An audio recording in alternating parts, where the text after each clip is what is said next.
and according to your complaint, tried to reconcile. The reconciliation did not work out, and it is your claim that the defendant has a television set that belongs to you in addition to other personal property. Yes. The defendant says that the television set was a gift to him, and he has a counterclaim. The counterclaim says that you cleaned out his bank accounts, that you owe him for some medical bills, and some important papers that he wants. Is that right? That's correct. So let's get some dates. When did you try this reconciliation? I moved back in on December of 2000. For how long? I moved out again on March 20th. Okay. And when did you purchase this television set? March 2nd it was purchased. What kind of television? It was a Mitsubishi large screen, 50-inch, I believe. A man's television. You want me to tell you how I know that, Mrs. Marafino? Bert, don't look so disgusted. I'm going to tell you. I have a lovely living room in my house that I spent a great deal of time trying to make just perfect. Right in the corner as you walk in is this monster 55-inch television set that is the ugliest thing I ever saw. It's not mine. This one's mine, Your Honor. Okay. So tell me the circumstances surrounding you purchasing it. We discussed it, and I said that I would buy it, and I bought it. There was no mention of a gift. It was not a gift. It's not true.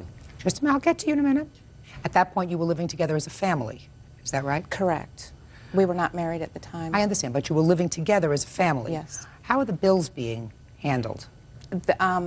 My income and his income went into one joint account, and they were paid out of that one account. Is that correct? That's correct. Okay. Where did the money come from for this television set?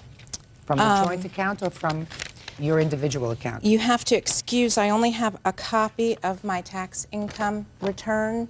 Just answer my question. Okay. The money, did you pay Was cash? a tax income refund. Just a second. Did you pay cash No. for this television set? It was a check, From where? our joint account. That's what I'm asking you, so let's just get to it. What you're saying is you both pooled your money into a joint account, Yes, and from that you paid all the bills. yes, And when you got your income tax refund, it went into the joint account. yes, And it was from the joint account that the television was paid from. yes. Is that right? That's correct. Now, you explain to me why, sir, you believe this was a gift to you. Basically, I had wanted a big screen TV, and we were saving up money to make that purchase or whatever.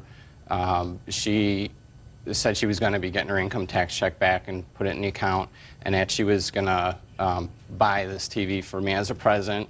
And eventually, we were going to save up some more money, and the agreement was that eventually we would purchase a hot tub. Basically, that's what she wanted. Did you get a tax refund that year? Did I get a tax refund? Yes, it was after we had separated already. Let's say, sir, that this was not a gift to you. This was something that was purchased for the household. For the household. Okay. Then you would have to distribute the property. Now, let's say this came out of joint funds. Mm-hmm. But you kept the property, right? That's correct. And it's brand new property. It's not something that was purchased 10 years ago. That's correct. You got to pay for it, unless you want to give her the television set. That's correct. Oh, then we've resolved the whole issue. Well, How much was the television Your Honor, set? Your Honor. $1,960. I have a Your letter Honor. here, though, stating that she had accepted her losses and that she's moved on. Your Honor, that was Just a sec. before I filed the lawsuit. Just a minute. I'll take a look at your letter. I'll take a look at your letter. After she had come and taken everything. You mean you want me to read the part where she says, I've cut my losses with my possessions and have moved on? Right, correct. Give her the money for the television set, sir. You watching it? You watching it? It's in your house? Yes. Then you pay her for it. It came out of a joint account. But as you said, most of it was paid for, or if not all of it was paid All of for it, out of Your Honor. all of it was paid out of her money, and the expectation was you were going to save up more of your joint money and buy her what she wanted. That's the correct. relationship terminated before that, so she never got her end of the deal, which was her hot tub. Right? That's correct, but... Good! Okay. $1,960 television set. Personal property. What kind of personal property are you talking about? My son's sporting goods stuff, I had a police escort, so there wouldn't be any problems. The police officer told us both that whatever he said I could have is what I could get because he owned the home. I asked for a walkthrough of the house. I didn't really see anything, and the TV was nowhere in the house. Anyway, my stuff and my son's stuff... Where'd you move the TV? Your Honor, Where'd you move the TV? It's a big TV to move. Where'd you move it? to a friend's house. Why? Why? Because I didn't want any trouble. I didn't want to be fighting and starting a fight. We had problems with our relationship. first She you left. got- She cleared out the whole I'll get to checking your and savings counterclaim in account. a minute, sir. Do you have her son's sporting equipment? Yes, I do. Where is it? It's in the garage. Good, you give it to him. What else? That's assorted clothes, assorted kitchen stuff, Forget it. a treadmill. You have her treadmill? Your Honor, that treadmill was at the house, and when she came to get her possessions, she said that it would not fit in her house, and she left it on the back patio. It's still there. Yeah, it's still there. You want to make arrangements to go and get it? Go and get it. Well, Your Honor, it's been out in the rain. It was. Should have filed your lawsuit before. You're not going to get money for it. Real cases, real people. Judge Judy. Maria Marafino says ex-husband Felix Wages owes for a big screen TV and the return of her property. Now, you say that she cleaned out a bank account. What bank account did you clean out and when? It was our joint account, basically the day after she had left. Can I see it? Just a minute. Just a minute. Did you withdraw money from the checking account? There was $1,400 in the checking account. I took out $700. There was two right in a row there, Your Honor, one for $700, one for $726 right underneath it. Yeah, and you must have took that out because, Your Honor, I did not. Well, there's one on the 25th and there's one on the 26th, Right, sir, that's- so I can't tell. You might have taken one out the next day. Is that possible? Not that I recall, I did not. Well, I mean, not that you recall. Well, I know for a fact I did not. Fine. That's- She was going to clean out the checking account. She would have done it on the same day. Also, Your Well, Honor, now, Your Honor, on there, on the second page, you can see she went back into the account the next month and withdrew more money out of the account. She proceeded to You're use... talking about $41.75? Your Honor, and I she did had take told me- $40 out, and $175, I think, was a little ATM charge Why did you take it out the following month? because I needed food, groceries. I Okay, but went you'd out already with. taken out your half. Oh, yes, ma'am. Yes, Okay. ma'am. So he gets credit for $41. Okay. Now the savings account. You took There the was whole thing. $305 in the savings, Right. and I took out $300 of it. That's not half. Did you both put money in the savings account? No, Your Honor, he has a business account that he was putting money in as well that had over $1,000 in it at the time. No, that doesn't answer my question. Were you both putting money in the savings account? Yes. Then you were only entitled to half, not the entire amount. Okay. So he gets credit for $150. Okay. Can I explain why I'm actually asking for more money? No, I'm not interested why you're actually asking for more money. Well, Your Honor... I'm not interested. Anybody who takes a television out of the house so that it's not there, I'm not interested in what they have to say about that. You took out half, you have half. Now, let's hear about the medical bill, sir. That's another part of your counterclaim. When we had gotten back together again, I had received an income tax check. I had signed the income tax check over to her to get a breast enhancement, and basically I figured if she could give this TV as a present to me and ask for it back, that was a present to her. He'd like my implants back? Forget it. What's next? It's an interesting theory. Let's go. Next. Papers. She has papers from the house, mortgage papers and everything like that. Is the house in your name? Yes, it is. Those his papers? Yes, ma'am. Give them to him. This was in one of the garbage can bags that he packed of my stuff. It's not They're all very there. organized. 191. So $1,769 for the television set if he's going to keep Your it. Honor, it's out of a joint account. I don't understand that. Is it back in your house? Yes, it's in my house. You've moved it back. Yes. Pay for it. Even It's listen just- to me. Listen to me. Even if I take what your excuse for this television set was as gospel, the agreement was that since she was getting the money at that point, and I'm speaking and you're not receiving, Okay, I'm hearing what you're saying, Your Honor. that the television set was going to be purchased first, and then when you got your money, your tax refund, you would purchase the hot tub with your money that would go into the joint accounts because that's what she wanted. Well, that contract was never fulfilled. It was never fulfilled because I'm speaking and you're not receiving. You're going to try to talk around me, over me, through me. It's not going to work. Your contract, therefore, with her was not fulfilled. And she gets either the television back or the money for the television back. $1,769 judgment for the plaintiff. That's all. Thank you. Parties are excused. You may step out. After now, we will never be together again. I think he's a selfish, evil man. And now the next case. All parties on Moeller versus Stevens. Step forward, please. Commercial pilot Doug Moeller is suing his neighbors, Roger and Jackie Stevens, and their son, 17-year-old Brian. Doug says Brian purposefully damaged his daughter's bicycle. The Stevens are countersuing for the cost of a bike and damage to their screen door. Mr. Moeller, it is your claim that the defendant's son damaged your daughter's bike. That's correct. The defendant says that he caused no damage to the bike, and they are counterclaiming because they say that their daughter's bike was stolen from your backyard and it's your fault. B, that your son tore a hole in their screen door. You weren't there during this bike incident? No, ma'am, I wasn't. I'd like you to sit down. Okay. And your children up here. Now, you weren't present either, is that right? Correct. So you can sit down, leaving the alleged perpetrator standing. When did this happen? Around midsummer last year. Tell me about the day. We went over to see my cousin that we always play with. You have to speak up because I can't hear you. Tell me your first name. Timothy Moeller. All right, Timothy, keep your voice up. You hear the way I'm talking? Yeah. Try to do it. Okay. Good. Okay, go ahead. Brian started jumping up and down on the bike. That's Brian. Yeah. What were you doing on the bike? I was sitting on it. I've never seen a bike like that before, so I was testing out the shocks.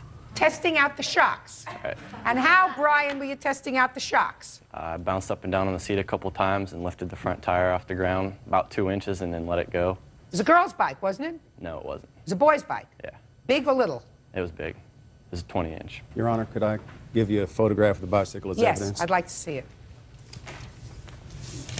This is a photograph of the bicycle with a bicycle license, and it shows that these are actually children's bicycles. Quite a bit smaller than an adult would be riding. Small? I didn't think it was. Small? Okay. Okay. Who told you you could get on the bike? Nobody. Can I see the wheel, please? How old are you? 17. So I was get a 16 job at and the time. pay for the wheel. Wheel's all bent. Wheel's all bent. Would you step up, sir? Okay. We'll make very quick work of this part of the case. Your son got on a bike without permission, tested out the springs, didn't ride it the way it was supposed to be ridden, and they say as a result of that the wheel was broken. So?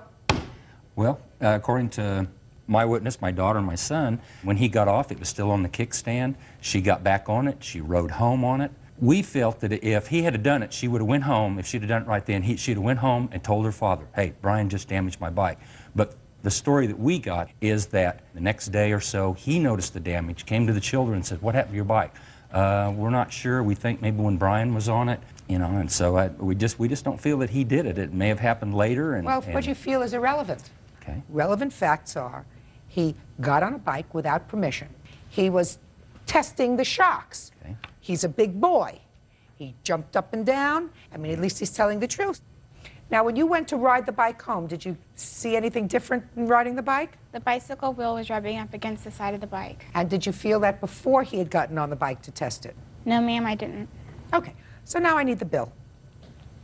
But you paid the bill. $106, is that what it cost? Mm-hmm. Good. Now, let's get, what? Your Honor, could I speak for just a second, please? Sure. What we've heard here is in a large part a fabrication. In fact, I'd like to call Michelle Stevens as a witness, if I could, please. Brian. Second, sir, you just won your case. Why do you have to call Well, anything? I know, but there's a little bit more than $106 involved here. What? It cost me $27 to file this in small claims court in Wichita, Kansas. Oh, okay. And there was more damage to it than just the wheel. The handlebar extensions were damaged, the pedals were damaged, the bicycle seat was torn up. I asked for the bill to fix Yeah, it. you got the bill. You That's got correct. the bill, $106.40. That's correct. That's the bill that you gave me. That's correct. So? Well, that's I guess that's the end of the story then. That's the end of the story. All right. You just Okay. won. Sit. Very good. This is not a major toxic waste pollution case. I understand. A bent bicycle wheel. All right, let me get to the bottom line of your case, which I've read. Let me see if I understand it. Your daughter was playing over at their house. The plaintiff wanted to go someplace. And according to you, he said to the kids, why don't you just put the bikes in the backyard? The daughter put her bike in their backyard. The bike was stolen. And based on that, you believe it's his fault. His responsibility. No, that's wrong. How old is your daughter? 13, So she had the capacity to say, I'm going to go put my bike in my garage? which she did. And he said, no, just put it in our backyard. We won't be gone very long. And both of the girls' bicycles got stolen. You want to go further and tell me about this torn screen? This is just When did that what I happen? get from the kids. This was last summer. Did you tear the screen in Mr. Stevens' house? No, ma'am. You have a witness with regard to the torn screen? Yes. My I'll son. hear you, Brian. I was inside the house, and these two kids and my sister were inside, and I was trying to watch TV, and they were being loud, so they went outside.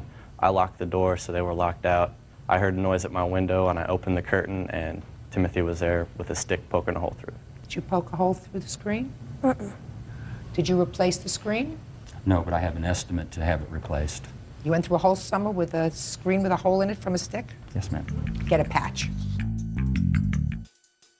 I can understand why you're aggravated, but it's unfortunate that people who had a rather pleasant relationship have any tension because of this. That's your fault. They're all a lot younger than you are.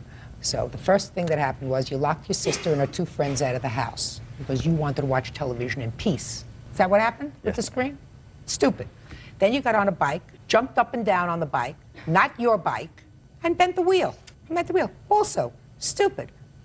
As a result of that, two families, which had, I assume, gotten along reasonably well together if you let your daughter go with the plaintiff before, have any kind of friction now. Very, very stupid. Judgment for the plaintiff in the amount of $133. The counterclaim's dismissed. Parties are excused. You may step out. Patton, according to your complaint, the defendant and her 16-year-old son owe you for money as a result of the son's burglarizing of your home on several occasions.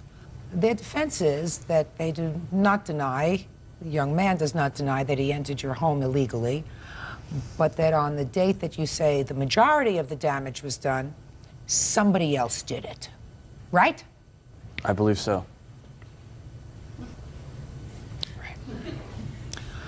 Tell me the first time you noticed that someone had been in your home. I hadn't moved in yet, but I had the house furnished and was about to move in. And I came to the house one evening to bring some linens from my son's bedroom, and I noticed a police car in front of the defendant's house. And I walked into my house and noticed that there was some damage done. Tell me about the damage. I saw some pizza in the carpet. I saw the pizza container in the trash can. A Nestle Toll House cookie container or package was completely consumed and in the trash. Had you brought these things into the house? Not the pizza. The cookies I had put in the refrigerator, right. Okay. A bottle of Goldschlager was gone, and a half a bottle of vodka. The bed in my bedroom, the linens were all brand new, had all been pulled down and looked like somebody had slept in it. Let me see, 2 towels were missing. My jacuzzi cover was open, and the jacuzzi was running. And I hadn't been there in about a week at this time. So you had not moved into this home yet. You were in the process of furnishing it. Correct. Go ahead. And I thought, well, I better go outside. There's a police officer outside. I better go out and report this. And before I could get to the police officer, the defendant's younger sister approached me and told me that her brother had shot my windows out with a BB gun. And I hadn't seen that yet. That was on the whole side of the house that faces their house. So then I approached the police officer, and he was there to take the BB gun from the defendant at that time. That's why he was there. And on another case, I guess, I don't know. And he came over to my house, and I talked to him, and they just, talked about arresting him or pressing charges. And the defendant's mother said, if they make restitution, we won't press charges or arrest the defendant. So the defendant's mother came to you and said that she would make the same evening, right? The same evening. Tell me the best that you can recall the extent of the conversation. Well, the defendant's stepmother or stepfather wanted the son arrested. I guess there's been previous problems, but the mother didn't. she assured me that I'd get the money back for the broken windows and any other damages. What did he say? Anything? I've never talked to him. Never have one He time. was not there. No, he wasn't. Did you get an estimate for the windows? The estimate was $605. 605. What other damage was there? About a week after I moved into the house had appeared to have been broken into again. And this time, I noticed I came in the house and the computer was on. We'd been out of town, and we came back and the computer was on. I went upstairs to my bedroom, and in my headboard of my bedroom, I keep a pistol locked, and that was broken open. And the bullets were missing, but the gun was still there. The spa cover had been torn with a knife. I checked my telephone, and I hit redial on my phone, and the phone number came up to the defendant's house. At that time, I called the police again, and they came out, and it was the same story. They tried to tell me they weren't in the house this time. Who's they? The defendant's mother and the stepfather. Did you ever get the money for the windows? Well, they had finally told me that they had the money for it and to go ahead and have it fixed. When we came time to collect, that same day, the stepfather and the mother have, I guess they separated, and there was no money. Let's have it. Some of the accusations that Mr. Patton has are true. I admit to that. I made a bad mistake. How many times did you enter his house illegally? 3. Give me the dates. I don't know the dates. I wasn't. Well, what did you do the first time you went to his house? The first time, my sister was playing in the backyard and she threw a ball accidentally into the backyard. She couldn't get it, so I went over there. And the first time, I was just looking in the windows. Second time, I went over the door, sliding glass door was cracked open. I went in. And what did you do in the house? The cookie dough container that was opened, I had that. I ate that. What about the pizza? I have, pizza was not me. Who was it? I don't know. Did you ever have anyone else with you in the house? No, I did not. Never? Never. But you slept in his bed? No, I did not. Did you sit in his bed? No. What else did you do? That day, that was it. I just left. You went into the house a third time? Yes. What did you do the third time? Third time, the towels that he mentioned were missing. I was using those, and I went in his jacuzzi. And it was just you. What time of the day or evening was this? It was between 3:30 and 5. Did you drink any of his alcohol? No. Did you ever make a phone call from his home? No. How old is your sister? The one mentioned is 7 now. You have another sister? Yes, she's 12. Did she ever go in with you into the house? No. So you did this all on your own? Yes. You sure about that? Yes. Have you ever been arrested before? Yes. For what? Stealing. Stealing what? I can't exactly remember. I was around 12. Stealing from where? Walmart. Now, why don't you tell me about shooting out his windows? That was out of boredom. It's a mistake I made, and I'm sorry. When the police were called to your house on the day that Mr. Patton says the police were there, they were there, he indicates, to remove the BB gun. Yes. So there must have been a complaint from someone about you with the BB gun. Before Mr. Patton was there, I had already been caught, and... Caught doing what? I was, my stepdad found me in the jacuzzi, and I admitted that I did break the windows with the BB gun. So it was your stepfather who called the police? I don't know who it was. Who called the police? I did. Real cases, real people. Judge Judy. Eddie Patton says next-door neighbor 16-year-old Christopher Shumway broke into his house and vandalized it. Christopher admits to using the jacuzzi and eating cookie dough, but says that's it. Mr. Patton says he has not been reimbursed for any of the damage. Why not? Well, he made that agreement between himself and my estranged husband. And when my husband left, he had already told me that he had given the money to Mr. Patton, which apparently was not so. And so when my husband left, so went the money. Okay, well, it's not your husband's responsibility. This is not his child. This is your responsibility. Other than the $605 for the windows, Mr. Patton, what other damage did your property suffer? The cleaning of the carpet for the pizza, and then the spa cover, which is going to have to be replaced. I haven't done yet. How much was that? $418. $418. And 88 cents. And I beg to differ with these figures. Why is that? Because when we had the conversation in his kitchen, He said that the spa cover was no big deal. He knew somebody that could repair that. And the quote on the windows was $325. You have something on the windows for me, sir? I have a receipt for that, Your Honor. Can I see it, please? Construction company. My brother-in-law works for that company, and he did the labor for free for me. So there's no labor charge on that. He's never presented us with a receipt. Well, you can take a look at it. He doesn't have to repair a spa cover. He was moving into a brand new house with brand new sheets, everything nice and neat. The invasion of someone's home by somebody, by a burglar, eating, messing up the place. There isn't a question in my mind that your son did all of that. Not a question. He knows it, and I know it. He may have been with somebody else. If he chooses to keep that a secret, that's totally up to him. But it is far too coincidental to think that someone else would come and do pretty much the same thing as your son did. Take a jacuzzi, not steal anything else from the house, and just come in and generally vandalize it. That's his MO. So you're suing for $1,113.79, and I'm awarding you that judgment. Listen, you're 16 years old. You've already had 2 experiences with the law. This one you got away with because, according to you, you committed no less than 2 acts of burglary. Whether you go into a house and eat cookie dough or steal a diamond necklace, the value of what you steal has absolutely nothing to do with the charge. The charge is still burglary, because the definition of burglary is breaking and entering into the dwelling of another with intent to commit a crime therein. And you did commit a crime by taking property that didn't belong to you. And I don't care, it makes no difference to me or the law whether it was cookie dough. So you got away cheap. Now, I don't know what happened to you as a result of your first theft. Probably nothing. Did you go to court on that case when you were 12 years old? No, I was given counseling and community service. Probably a big mistake. Maybe if they had sent you to juvenile hall for a couple of days, we might not have been here today. In any event, the judgment is for the plaintiff in the amount of $1,113 as requested. Thank you. Parties are excused. You may step out. It was kind of exciting to move into a place that was brand new, everything new inside, and that kind of changed the outcome of that.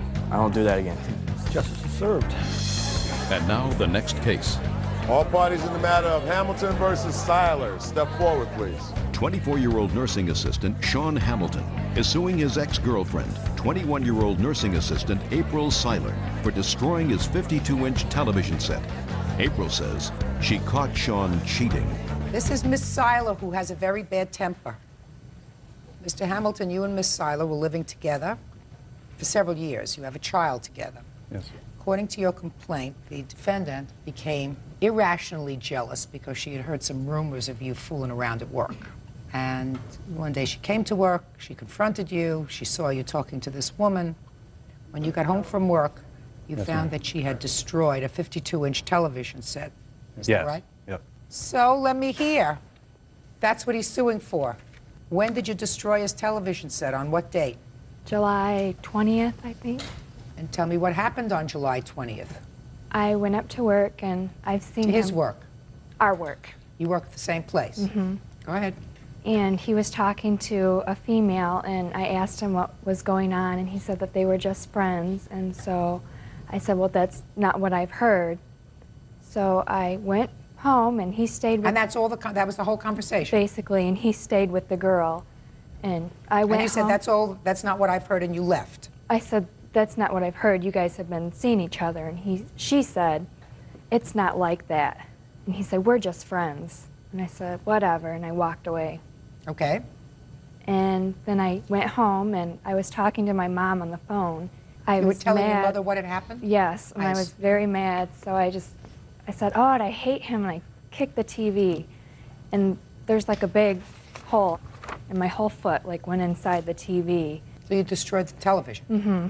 And then a couple minutes later, he came home and said he was going to sue me and took the money that was left to get by with for the week and left. How much did he take? Maybe $300, $400. And then whose money was that? Ours. When you were living together, you pooled your money? Is that what happened? Yes. You pooled your money. So this $300 or $400, how much was it that you took when you It was approximately $300. But Your Honor, later on in the week, I did come back and I did give her some money. How much money did he give you later No, on he in the week? didn't. He gave me money before the incident for bills, but he never gave me any money. Afterwards? Yeah. The moral of the story is never fool around with a man's 52-inch television set. And can I say another thing? Sure. This was like 2 weeks before football season, so... You're not endearing yourself to me, Mr. Hamilton. Go ahead. He's done this before in the past, and the girl confronted me and said that he had been asking her out, emailing her, calling. He's been calling her on the phone, and I have, you know, it's going to be 2 kids with him. Can I ask you a question? Yes. The 2 of you are not married. No, ma'am. You're going to have 2 children. Yes. Why aren't you married? Money. What do you mean money? Well, I've offered to marry her, you know, just go and get married now and then, you know, later, you know, we could have our big wedding or whatever, but you'd have to ask her. Why didn't you get married 2 years ago? Can't trust him. You can't trust him enough to marry him, but you trust him enough to have 2 children with him? Yeah. Mr. Hamilton, my next question to you is, if the defendant came up to you and you were talking to this woman and she had some concerns about the relationship that you were having with this woman, why didn't you leave with her and go home and say, listen, it's really nothing. She's really just a friend. Stop getting upset. All right. First of all, we work at a hospital, okay? It's like 95% female, so I mean, for me sitting with this girl, and she wasn't in her right state of mind or something because she came up and she started swinging at me. You know, I couldn't really get anything out, you know, because I'm like covering up, and then she didn't just walk away, she ran away. You know, I'm at work, I can't just leave work. Did you start swinging as soon as you came up? No. No? No. Now, you bought this television set in 1998. Is that right? Mm-hmm. Whose money did you use? It was mine. I had sold some rims. I had these wheels prior, you know, before we even started dating or anything, and I got $1,200 for them, and then I saved up a little bit of cash and bought the TV. Is that what happened? Yeah, but he had been working off and on for the last 2-3 years. I work on and off. I was doing lawn care at the time, and we get, you know, you can only do lawn care in Michigan because it snows 6 months out of there. So who was supporting the household when you weren't doing lawn work at the time you bought I would do your odd television? jobs in the wintertime, like plow snow. And Were you working full-time? Mm-hmm. And she was working full-time? Yeah. But I would bring it in a sufficient amount of money, you know, enough to pay the bills and everything. Where are you living now? I live at my mom's right now. You have a TV? No, ma'am, I don't. I don't have nothing from the house. I have no furniture? Nothing. He took the couch. I had and one sold couch it. that was in the basement that our cats urinated on for 2 years. Did you move in that house together? Yes, but her name's on the house. But you moved into the house together. Mm-hmm. Did you furnish it together? Yeah. And when he left, you kept all the furniture except for the couch that was in the basement? He took his computer. And, I'm talking about furniture. yes, because now I'm stuck with the house and I can't afford it, so I'm going to have to sell it. And I told him I'd give him the stuff, but for now it's me and my daughter, you know. So you have the furniture? Mm-hmm. Which is fine. She can have the furniture, and I mean, you know, I want my He just daughter. wants a TV. You see Yeah. how important? Because Well, football every time season. every time we got in a fight, she told me, you know, get your TV and get the F out. I mean, I feel the TV's mine. So you need some money to go out and buy a new TV, right? That'd be nice. Well, she had a temper tantrum. So when you have a temper tantrum, you got to pay for temper tantrum. And I have pictures of the TV too, Your Honor. But believe me, sir, I have a husband. I know what a 52-inch TV is. Now, how much is it going to cost you to buy a TV? You paid $1,200 for this one? I have receipts here. Can I see it? Yes, you can. How much was the television set? So you got a whole lot of other things here. I paid $15.49 for my TV. Okay. And that model's not made anymore, so they compared it to the model that's out now. That's closest to it. Well, you may have to get a 48-inch television. And I'm not even going to depreciate it because, Miss Seiler, you ended this relationship, or this relationship was ended, and it seems to me that over the 2 years or more that you were living together, you accumulated certain property that you're keeping. All he wants is his TV. You destroyed it. And he paid $1,549 for it, and I'm issuing a judgment for the plaintiff in that amount. That's all. Parties are excused. You may step out. Now, this is case number 252 on the calendar in the matter of Blush Journey Watson versus Owens. Parties have been sworn in, Judge. You may be seated. Folks, have seats, please. Ms. Watson, would you step up, please? According to your complaint, you entered into a contract with the defendant to buy a home. That was about 4 years ago. Is that right? That is correct. And the agreement was that you would pay the mortgage on the house plus an additional amount each month. And when the mortgage was paid off, the house would be yours. That is correct, Your Honor. And according to you, you lived there as good renters to own for 4 years. And for no reason, the defendant locked you out of the house, took your property, and you are suing her for the property that she retains, that it belongs to you. Is that right? That is correct, Your Honor. The defendant says that you breached the contract that you entered into with her, and that she has your property, it is in storage, you can have your property back when you pay the storage fees. And she is counterclaiming for the storage fees that she's paid thus far and for damages that she alleges that you did to the house. Correct? Correct. When were you locked out of the house? The 10th of September, Your Honor. Tell me the circumstances, sir. How did you find out you were locked out of the house? My father-in-law, actually my stepfather, he was checking on the house as he normally does, Your Honor, and he noticed a locksmith. Where were you? I was at work at the time, Your Honor. Had you been living in the house? We had not. We had already moved at that point. Why did you move? We had moved because of the fact that for several months before we had moved, the defendant, Your Honor, had made it unbearable to live there. She was calling CPS on us. Child Protective Services. That is correct, Your Honor. Yes. She was in our business, making it to the point where we could not live there anymore. All three of you lived in the house? No, Your Honor. Who lived in the house? Me and the plaintiff right here, Afton Journey. And you have children? Yes, and my daughter, Dakota.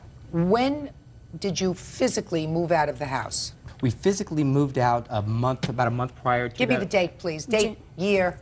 June 24th of this year, Your Honor. And when did you ascertain that the locks had been changed in the house? That was on the 10th of September. Between June 24th, when you moved out of the house, and September 10th, had you paid the mortgage? Yes, we have, Your Honor. Had you paid her money, June, July, and August? We have, Your Honor, yes. Okay. Is there any dispute as to that? They didn't pay the portion to my contract. They paid the finance company the amount that was less than was due. The amount owed is $465. They were paying $450 and had been paying $450 for the 19 months prior to that. Okay. How much were you supposed to get each month? A minimum of $190 a month. The last payment I received is in May. You have any proof after May that you gave her the money that you were supposed to We give? were not able to obtain that, Your Honor, in time before this courtroom. No. Don't baloney me. If you have everything else, then you have that. I mean, your whole claim is that you did nothing wrong and she locked you out of the house. Is that right? That's correct. So don't give me baloney. So you did not pay her the $190 for June, July, and August. Is that right? Answer the question. We did, Your Honor. If I might interject, Your Honor, Leanna was getting $500 a month from us. Mm-hmm. And I do not think that she would dispute that because at about... Just a minute, $500 a month including the mortgage? Absolutely, because... Just a minute. Well, $500 including the mortgage does not give her what you contractually agreed to give her. What you contractually agreed to give her was the mortgage plus $190 a month. So you weren't giving her what she was supposed to get, is my question. Yes, we were giving her... She came to me about 6 months ago and said that we were not making... The payments were like $465. I have an escrow on another house that was going directly to hers, which apparently was not enough. So she said that we were not paying enough. Don't try to confuse me. No. I'm not talking about the bank money. Whether you were $15 short over the course of 18 months is very possible. I'm talking about the $190 that you were supposed to give to her every month.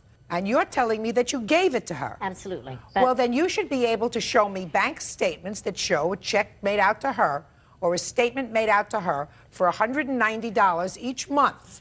You don't have that. No. So she had an absolute right to lock you out of the house. Period. You weren't paying pursuant to the contract. Now, when you locked them out of the house, what property was in the house that belonged to them? Your Honor, I have a videotape of what was in the property in the house at the time. I object to this, Your Honor. Object to what? She could have taken out the property that was already there and then videotaped. She broke a window to get into our house. It was videotaped from the moment we entered the door, everything. I wish you could get this in smell-o-vision to get the full impact of this house. Nice front yard. Gee, wouldn't you like to be able to come home to this every day? This is actually better than it has been. Entrance in the house now. This is, again, the same date. That's what I went into. It's our house. Garbage. Well, clothes. One man's garbage is another man's, who knows. Chair. The smell in here is just, oh. They never open their doors. 2 tables. Guess that's the way to do it. Just bring the dumpster in the house, huh? They got a cat a couple of months ago, and you can smell it. It's nauseating. It was bad. There's a love seat. I guess this is. Shut up. I guess this is how you store your valuable personal property. Not.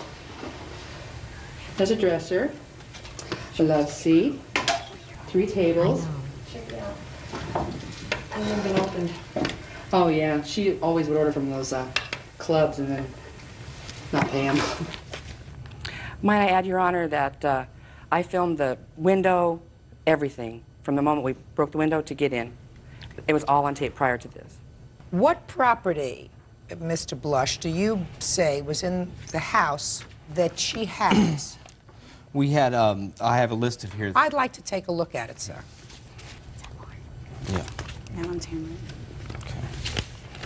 By the way, when you moved out on June 24th, where did you go? We moved into a trailer, Your Honor, in Milton, Freewater, Oregon. That you were renting? No. No, we were buying that as well. You bought it? Mm-hmm. Okay, how large a trailer? It's a single-wide, 2-bedroom. What did you leave clothes there for? Because we just left some of the clothes. It was our house, Your Honor. No, don't give me baloney. What? I asked you, what did you leave your clothes there for? Because there were just extra clothes we didn't need. We took what we needed. Right, for 2 months. When you move out 2 months, you take everything that you want, especially if you're moving into something that you buy. Real cases, real people. Judge Judy. Ron Blush, his fiancée, Afton Journey, and his mother, Betty Watson, are suing Ron's cousin, Leanna Owens. The plaintiffs claim Leanna locked them out of their rented home. Leanna is countersuing, claiming Ron and Afton trashed the place. Sentimental keepsake collectibles. Irreplaceable. Like what? Knickknacks. Things that I had done in grade school that my mother had kept for me. Why didn't you take them? Because we moved into a smaller place, Your Honor, and could not take everything we owned at the time. And seeing how we were buying the house, and it was ours at the time, we did not No, it wasn't. take... You weren't paying for it. Yes. No, you weren't paying for it. All you paid was the mortgage. And you weren't paying her any money. Show me the proof that you paid the mortgage. Show me proof that you paid the mortgage. Right there. These are the ones that... No. Show me proof that you paid the mortgage June, July, and August. June, July, and August is what I want to see. You didn't bring that. Okay. There's one check. Check those, Your Honor. Yes. I think they're the very last ones. That's all. I just want to see June, July, and August. These are copies of your checks. Yes, and Okay. the other ones are that I was paying Leanna is from a different bank, and you know, I do have one of them. Would you show it to me, please? Absolutely. I have this one, Your Honor, because when she went to deposit it, I think she put it in her boyfriend's name or something, and they wouldn't take it because of the endorsement. And so on the back of it, I just had Leanna write where I just paid her This cash. is March 15th of the year 2000. Yes. I'm talking about June, July, and August of 2001. Yeah, you don't have them. Yeah, you're right. We don't have it. So what are you giving me this for? Well, I didn't What are you realize wasting what the date on that was. So what did you, when you looked at it, what did you hand it to me for? I Did you didn't- think I would look at it? Yeah, I knew you would look at it, Your right. Honor. Nonsense. What stuff do you have in storage of theirs? I have a list of items that was in storage. Can I see it, please? Yes, ma'am. And I have Is photographs this- from the city Is prior it- to this. Just a second. Here's the receipt for the storage rental and the list of contents. Okay.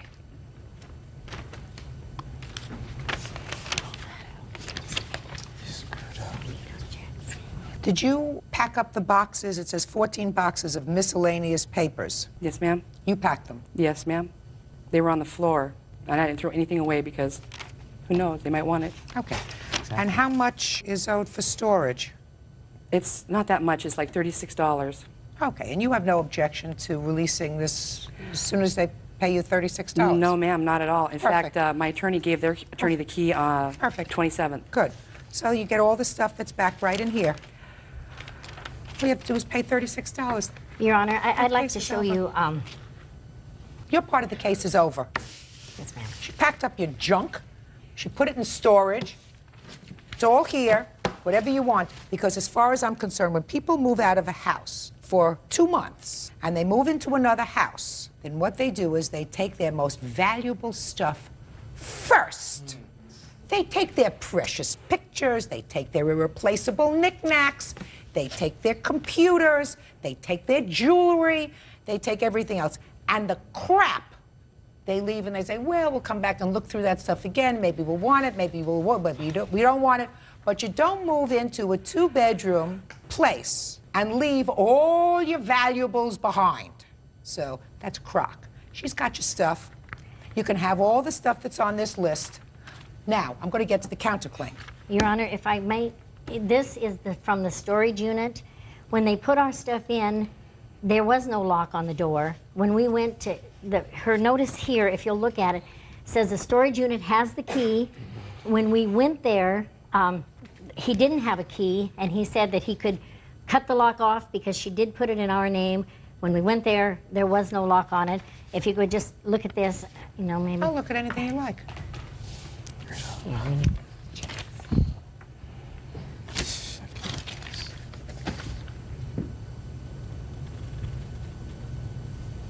What is this? That is what Leanna gave us after she went Sold and, our stuff. Yeah, it's. We're not even tenants. No, I was a landlord for a lot of years. Just 1 and you second. All I'm asking you is about the storage unit. Is your stuff in storage or not? No, ma'am. There was nothing there. When I went there, the man, that is the man that runs the storage unit. He said she left no key. To whom it may concern, there has never been a lock on mini storage unit 429 since it was rented. So. Well, I'm just telling you, what she took out of there never made it to the storage unit. Did There's you put it in the nothing storage there. unit? Yes, ma'am, I did. There Jimmy was can no verify lock that. on it. Did you go into the storage unit? Absolutely. The man went with me because he was going to unlock it. He was going to cut the lock off. When we got there was no lock on it. And when we opened it, when he raised it, there's nothing there, Your Honor. You know, what? Then I think you probably should sue him. She didn't put the lock on it, Your Yes, Honor. I think She never locked it up. I think you probably should sue him. She never Not locked it. sue them. She has a contract. They said paid. They were paid in cash. If you think that there was stuff in there that they failed to safeguard, sue them. You didn't pay her rent. After 2 months, she had perfect right to evict you and do whatever she wanted with the junk that you left behind. It wasn't You're suing her for rent. We were buyers, Your Honor. You're suing her for $5,000. You didn't have $5,000 worth of junk that you left behind. It's ridiculous. Let's move on to your counterclaim. How much should it cost you to clean up the house? I have an estimate from a local company to clean it. It's for $6,000 for just cleaning. First, would you like to see some pictures the city sent to me? Yes. And the code violations outside the house that I had to clean up? No, she doesn't see that. She says it's a rental. It's not a rental. We got proof. I know. Is this a picture of your house? After she took all the stuff and threw it on the lawn, yes. Yes, yes. That stuff was in the house. Yes, it was. Yes. The city has that date at the bottom of that picture. ma'am. 829. 829 is, if I learned my math, is before September 10th, when somebody said that there was you found a lock off the house. And this is 9/4, September 4th. Who dated those? The city. Those are after we moved, Your Honor. We moved in June. Yeah. Oh, I understand that. And what you're telling me is you left all this valuable property in this very neat house that you left in June. We were there the day before she broke in, Your Honor, to Yes, we remove were. some property. My grandmother We had went been with there. us. We were still moving out and trying to put stuff in storage as we went through it and get that place ready for a rental. We were going to rent it out, Your Honor. It's our house. Oh, no, it's not. It's not a rental, Your Honor. This is agreement for sale. I understand what you're saying, sir. It's an agreement for sale if you comply with the conditions of the contract. Conditions of the contract are that you pay the mortgage directly to the mortgage company, which you had not done because you were paying less than the mortgage each month. You were paying $450 according to the checks that you gave me. You were paying $450, and in addition, from the time you moved out until September, you have absolutely no proof that you paid her the $190 that you contracted for. So you breached the contract. Okay. This is from the city of Walla Walla, Washington, I assume. Yes, ma'am. And it is dated August 31st of 2001. It's from the city that tells the owner of this property that they have to take care of the following things because they are in violation of city code. That is, weeds in yard 2 to 3 feet high, existence of junk, litter, and refuse, furniture and computer equipment on the sidewalk, planting strip area closed, cardboard, garbage cans, bottles, cords, fishing pole, plumbing fixtures, appliances, and it says that all junk and litter on the planting strip and sidewalk shall be removed by September 4th, and that you have to comply with the ordinance within 10 days of this letter. And if you fail to do it, carries a monetary penalty of $500 for each day the violations continue to exist. Judge Judy continues in a moment. So how much did it cost you to clean up the junk? So far, just to do the front yard and haul out probably... No, I want to see. Oh, here, I have that now. Show me. Plus the pictures taken after their stuff was removed.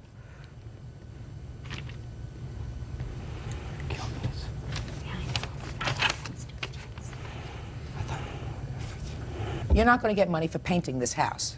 You understand that? That's the big thing here. Because when somebody lives there 4 years, that's fine. You have to paint anyway. You want to sell it, you got to paint it. There was certainly a great deal of debris that I saw in the house and a great deal of cleaning. And probably it costs several $100s at least to clean up that mess. The carpets have to be removed. The odor is... Oh, there's no question about that. How much carpeting is there? 417 square feet. Okay. Judgment of the court is as follows. On the counterclaim, I am awarding the defendant $2,500 for the purposes of cleaning up this mess, this disaster, and putting the house back in reasonable order, excluding the painting of the house, which you have to bear yourself. On the petitioner's claim, I am directing that the plaintiff may remove any and all property that is, in fact, a storage unit upon the payment of $36. That's all. Parties are excused. You may step out. This is case number 273 on the calendar in the matter of Rosales versus McKean. Parties have been sworn in, Judge. You may be seated, ma'am. Have a seat, please. Ms. Rosales, according to your complaint, the defendant, who was your former boyfriend, and you went on a trip this past summer to Mexico. Correct. About a month afterwards, you broke up with, or he broke up with you. It was a mutual thing. I don't know. You broke up. And you claim that he still owes you for some expenses from the trip. Correct. He says he does not. How long were you away? We were away for a month. How could you get away for a month? You have a good job? No, I don't have a job. I just saved up money 2 years in advance, and I sold my stock to go on this trip. Had you been working before you went on the trip? Yes. My last job ended in November, but I'm a full-time student, so. Were you working? Yes, Your Honor. What kind of work do you do? I'm in retail management. And you could take a month off from your job? Yeah. Great. Okay. What was the arrangement? We were going to go away for 1 month, July 10th to August 8th, and I was going to bring my own money. He was going to bring his. I brought $1,000 in traveler's checks and $1,000 in cash. About a week prior to us leaving, he told me he wasn't going to have enough money, and he wanted to know if he could borrow my credit card. And I asked him how he was going to pay for it. He told me that he was going to sell his stock when he returned. I knew that his portfolio had more than max on my credit card, so I knew that he was good for that amount of money. I agreed. We went on the trip, and we pretty much paid for everything 50-50. For like hotels, I would pay for my half in cash. He would pay for his half on the credit card. Everything else was 50-50. We made a conscious effort to do it that way so we wouldn't take each other's money. We came back August 8th. A little bit afterwards, I asked him how his stock was doing. It dropped dramatically, and he told me that because his stock dropped, he didn't have enough money and he wasn't going to pay me. No. Sarah had been begging me for the last year before we went on the trip. Please, babe, can we go on a trip? I just want to go somewhere this summer. Don't get dramatic with me. Don't get dramatic. Anyway, she knew that if I went on a trip for a month, I'd lose a month in pay from work. So before we went on the trip, she knew I couldn't afford. Don't tell me what she knew. I want you to tell me what you talked about. I was going to bring some of my own money and pay for whatever I could. And she'd take care of the rest because she knew I couldn't do it otherwise. No, just a sec. There's a difference between what you believe she knew and what you discussed. Do you understand? So I want to know what discussion you say took place before you went with regard to using her credit card. Well, it was her credit card, and I wasn't going to be paying for it. It's a lie. I was going to pay for whatever I could afford to pay for. No. Okay. With the money I brought. Don't speak. When did your money run out? I'd say about 3 weeks, 3.5 weeks into the trip. That sounds unlikely, sir. That means that there were only a few days left that you relied on the credit card. Is that what you're saying? Well, she was using the credit card. Let us say you went to a hotel. You stayed in a hotel for 28 days, various hotels. How were the hotels paid for, Mr. McKeon? I pay for what I could in cash, and she'd charge it on her credit card or pay for it in cash with her money. So what you're telling me is the hotel bills were, for the most part, paid in cash? No. Shh. So how were they paid? Well, some of it was paid for in cash. Yes. I don't really remember. What about your meals, sir? I paid for some of the meals, and she paid for some of them. Were any of the meals paid for with a credit card? Yeah. How did you contribute to those meals that were paid on the credit card? Well, she would pay for those because I'd pay for a meal one day or for lunch, and she'd pay for a meal for dinner. So what you're saying, Mr. McKeon, is that for the vast majority of this trip, you paid your own way? Yeah, definitely. That's not what you say in your answer, Mr. McKeon, that you signed and that you swore to. You said, I had very limited money. She really wanted to go and offered to pay for all the accommodations and any additional expenses incurred on the trip. All I could afford to pay for was my plane ticket and some spending money. Does that refresh your recollection? Yeah, but... Well, that's what you swore to, sir. And I assume that when you wrote this answer, you reflected on it, and in this answer you said you paid for your plane ticket and brought some spending money, but that she had agreed to pay for all of your accommodations and any other additional expenses on the trip. Now, is that what you're telling me? Yes, that's true, Your Honor. So you did not pay with your money for 3.5 weeks when you were on the trip. And then, as you just told me a moment ago, just a few days we used on her credit card. That wasn't true. No, I helped out when now I let me could. see. Now let me see your bills. There's a breakdown, and also I have, this is one of the payments that was made. He made 2 payments to me. He made one payment to me of $40 so I could repay my mother back. 50. Your Honor, that was no, just and to help another her payment out. of I was just trying to help her and out. another payment of $50 that I paid to the credit card. Your Honor, she told me that after the trip, she'd get a part-time job and make payments on the credit card, and it wouldn't be a problem. No, don't speak to him. I want to hear him. GB, I want to hear him. Go ahead, let me hear. She told me that after the trip, she'd get a part-time job to cover the expenses, to pay the credit card debt off, and it wouldn't be a problem. And then when we got back, she started asking me for money. Please help me with this, you know, I can't afford to pay this. And I said, well, you were going to get a job. How much do you earn at your job? Approximately $800 a week. You support anyone other than yourself? No. You have an apartment? Yeah. You pay rent? Yeah, I have roommates, though. Good. What's your share of the rent? About $600. I never heard anybody describe their rent as about $600. You either know it or you don't. Real cases, real people. Judge Judy. Sarah Rosales says ex-boyfriend Sean McKeon promised to pay his share of a month-long vacation in Mexico. Go ahead. My witness here, my roommate, she heard him say that he was going to pay for it. He's going to pay for it. Go away on a vacation for a month. You don't go away with any money. I did bring money. Did you bring just a second, did you bring a credit card? No. Why not? I don't have a credit card. Why not? I don't like credit cards. What do you like? I've run up debt before. What? I've just had bad experiences with credit cards. I don't like them. You have stocks? Yeah. Stocks are good. Not lately. I understand that. So you don't like to sell the stocks when they're down, except when you owe money. I don't owe money. Yeah, you do. Whatever. Yeah, you do. But you have a problem, Ms. Rosales, and I'm going to tell you what your problem is. It's clear to me the following. You went away with $2,000. You say his portion of these bills, which total together are $3,300. Correct. That would mean that if you double that, it would be $6,600. Yes, he also purchased things on my credit card just for himself. He bought himself a surfboard. When we went to Chichen Itza to climb the pyramids, he bought like $200 in souvenirs. I have a list of things that I know for sure that he bought for himself. He bought swim trunks. He bought just different things for himself that I didn't buy. Did you buy anything on these credit cards, sir, just for your own personal use? I bought a pair of swimming trunks, yeah. What about a surfboard? Yeah, I bought a surfboard because it would have been cheaper to buy a surfboard than rent one at the place we were at. How much was it? It was like $200. No, it was $388.59. This is just of what I know that he bought for sure. There's other souvenirs that he has his whole room's full of souvenirs. I mean, he bought all of Mexico. Well, on the credit card?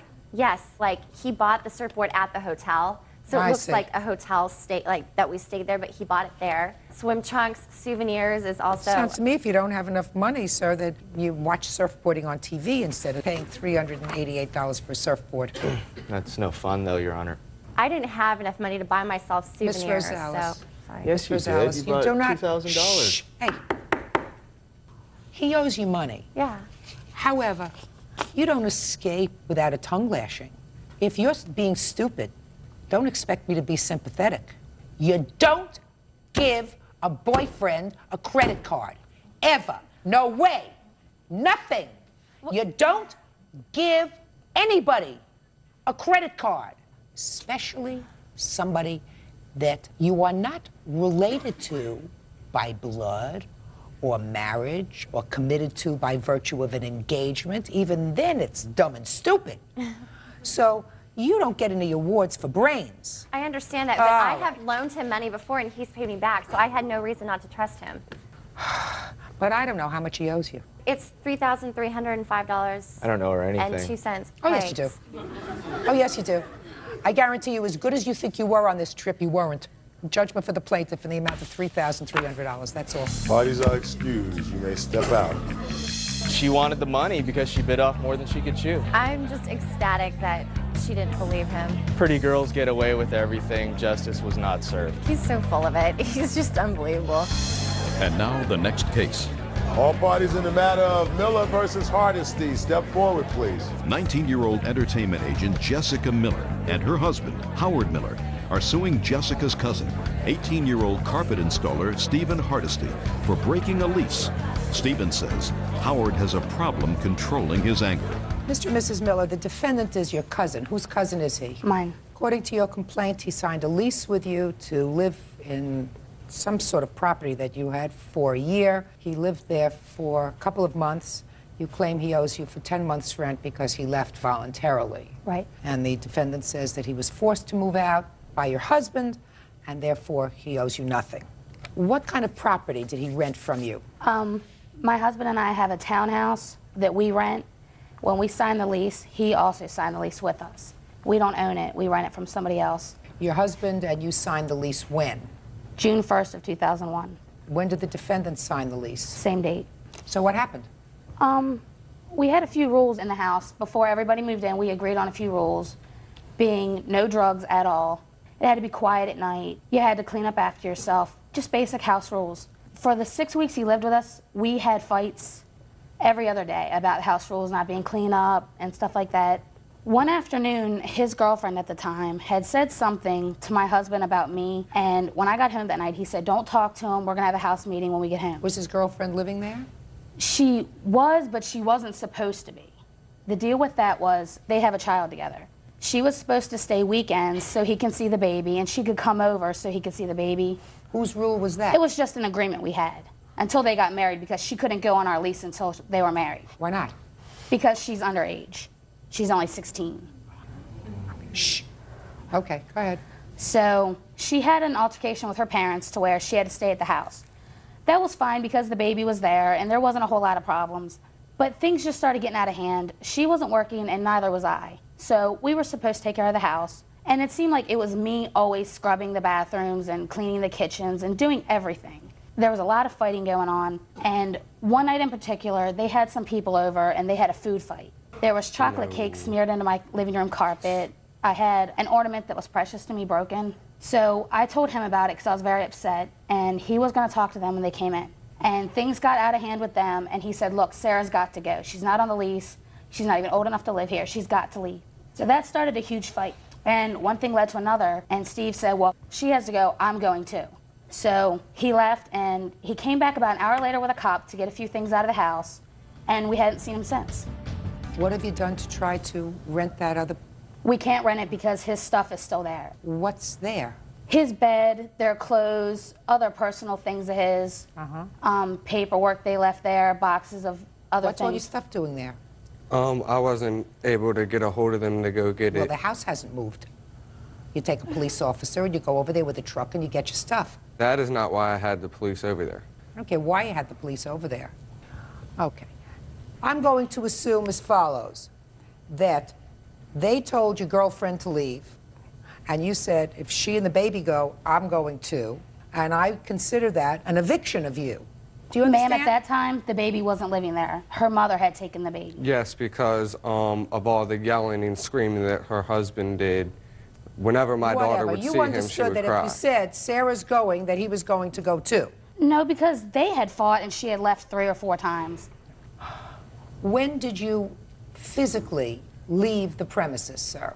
July 19th. Did you pay July's rent? Yes, ma'am. Did he pay July's Yes. rent? What was your share of the rent? $375. So August, September, and October, so far you didn't pay, No, ma'am. right? It's not a very difficult case. If you tell the girlfriend to leave, he's going to leave. You told the girlfriend to leave? Yes, ma'am, I did. Mr. Hardesty, he says that he just told your girlfriend to leave. Did he tell you to leave too?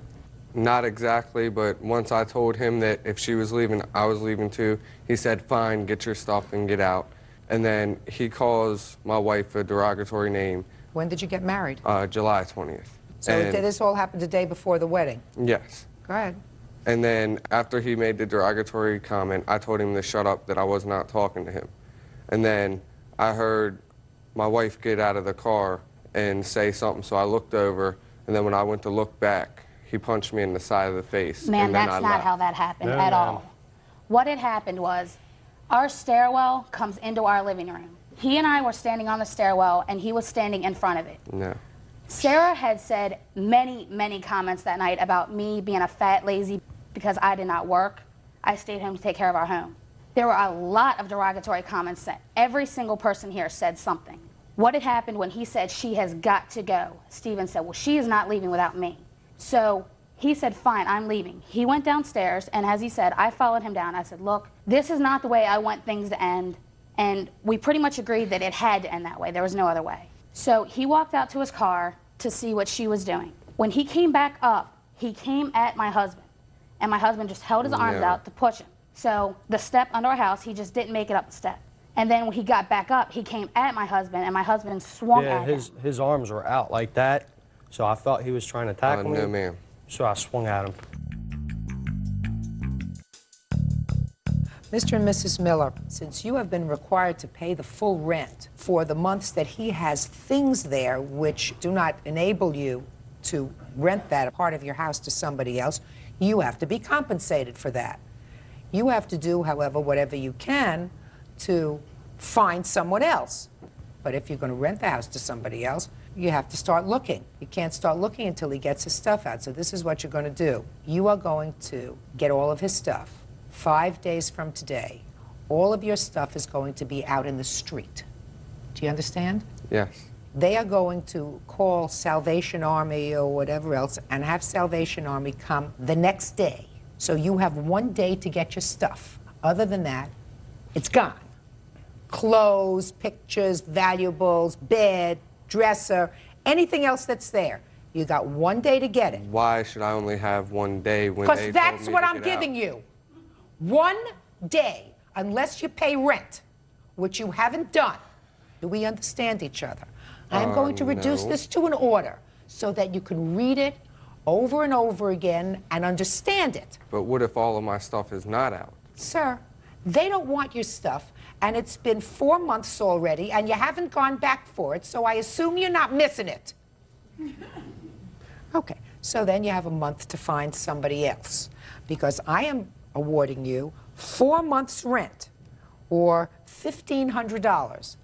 Sir, you got a very narrow window to get your stuff out. Do you understand? Yes. Perfect. That's all. Parties are excused. You may step out.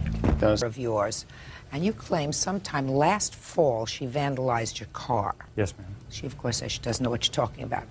When did this happen, sir? Approximately the fall of 2000. Fall is a long time.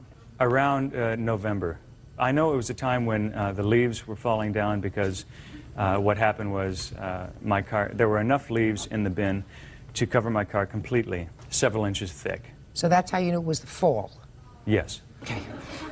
All right, so sometime in the fall of 2000, what happened to your car? Well, as a result of the leaves being No, piled... what happened to your car? You came outside, you see your car full of leaves. Is that what happened? Covered with leaves. The surface of the car, the top surface of the car was covered with leaves. Was this in the several morning inches or in the... deep. Mr. Chilcutt, was this in the morning or in the evening that you noticed the car? The morning. And what did you do? I proceeded to clean the car off. And then what happened? That was it. After I cleaned the car off, I noticed that there were many, looked like thousands of tiny scratches in the car, and a couple of deeper scratches on the top of the car. And that was it. At that point, I had no idea that I had witnesses. About 8 months later, I was out waiting for a friend to pick me up, and Joe was outside washing his car, and we were just talking, conversing back and forth. And I told him about my car being vandalized back in the last fall. And he told me, he said, well, Don't tell me what he told you. He's here. He's going to tell me what he said. Step up here, sir. That's when he indicated to me. What's your last name? Pastillos. Mr. Pastillos, are you a neighbor of these people? Yeah, I am. Did you witness anything happen in the fall of the year 2000 to the plaintiff's car? Yes, one morning I came out to take off and go somewhere in my car, and I noticed this lady here throwing leaves on top of the cars that were parked in front of her house, which was his car and another neighbor's. And she was just, dumping the leaves all over the car. And a lady across the street yelled out, "What are you doing?" And she proceeded to say, she's off that people always moved her trash cans where they weren't getting picked up. So she was just irate and throwing leaves all over the car. But she also had the trash can on top of the car. So that's what I witnessed. Okay, and how many cars did you see her dump leaves on? 2. And you sure that one of them was the plaintiff's car? Yeah. How do you know that? Yeah, I've been in his car before. Are you a friend of his? Yeah. Are you a friend of his? You hesitated, sir. Well, we're not friends, we're acquaintances. All right. So then, can you explain to me why it took you 8 months to tell him what you saw? Because no one asked me. You say that you saw the defendant, in effect, vandalizing 2 cars. Yes. That another neighbor came out and yelled at her. That she responded that she was unhappy because people were moving her trash cans. Yes. And you didn't think it was appropriate at that time to go over to the plaintiff and say to the plaintiff, listen, if I were you, I wouldn't park my car over there anymore because your car is going to get damaged again. This is what I saw. So you mean somebody has to ask you that? At the time, I didn't know it was his car until that morning. He came up to me and asked me while I was washing my car. And You didn't, I don't understand. At the time that this happened, you knew the plaintiff. Is that right? He's the plaintiff. Yeah. I did not know what car belonged to him. I knew him from, being in the building. I thought he you has said a truck. He has a truck and a car. I thought you said you knew the car because you had been in the car before. I asked you, how did you know it was his car? You told me you knew the car because you had been in the car. Isn't that what you just said to me? Yes. So if you knew the car because you had been in the car, my question comes back, why didn't you immediately go over and tell him someone has just vandalized your car? Your answer to me was because nobody asked you? No. When you asked me if I knew his car, I was nervous. That's why I said what I said. I did not know his car. You didn't know his car? Didn't.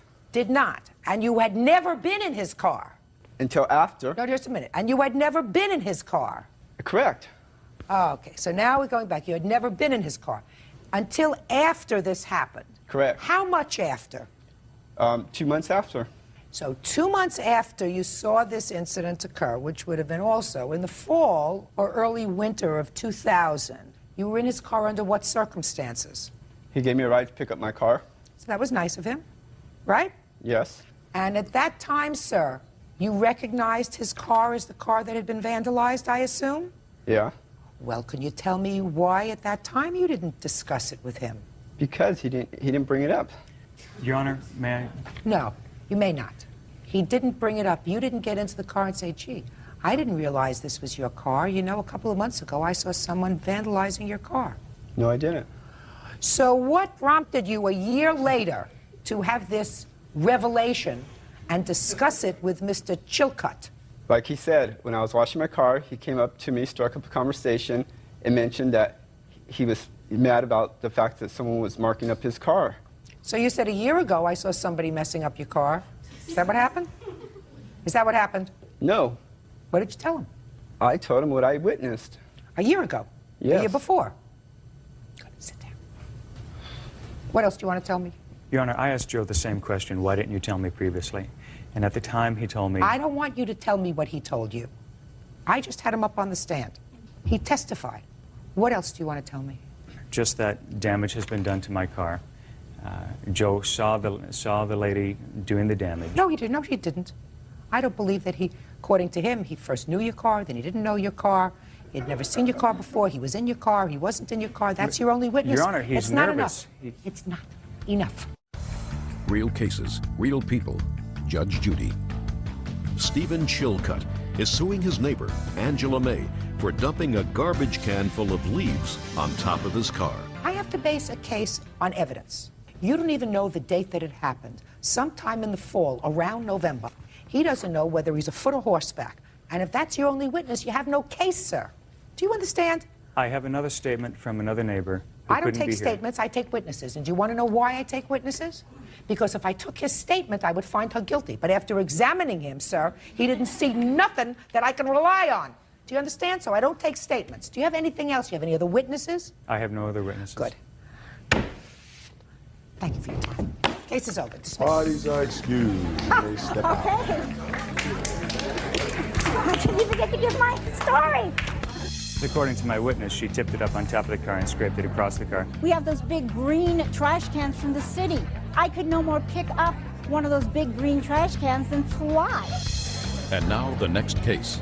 All parties in the matter of Holiday, Presley versus Llewellyn. Step forward, please. 30-year-old court collector Laura Holliday and 20-year-old Autumn Presley are suing 23-year-old cashier Erica Llewellyn for attorney's fees resulting from a false police report.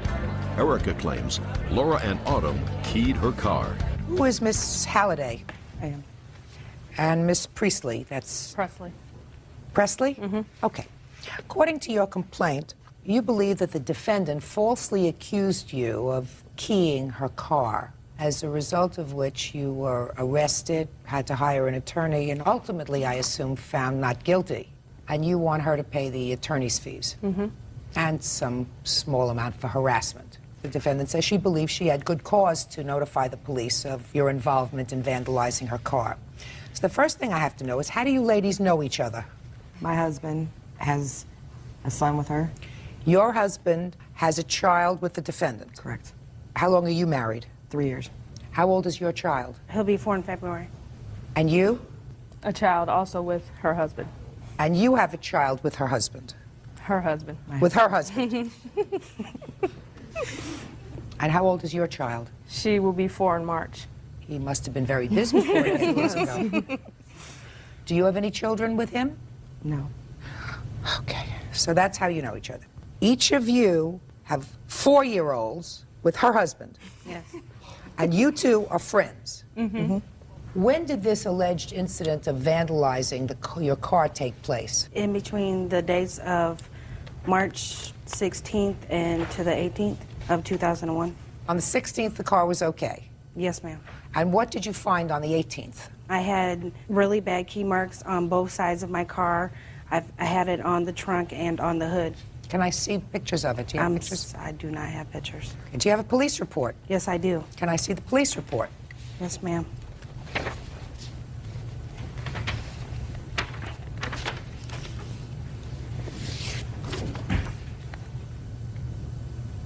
Okay.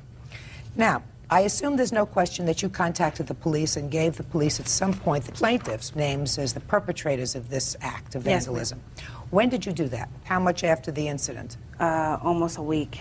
It was on the 26th of March. Yes, ma'am.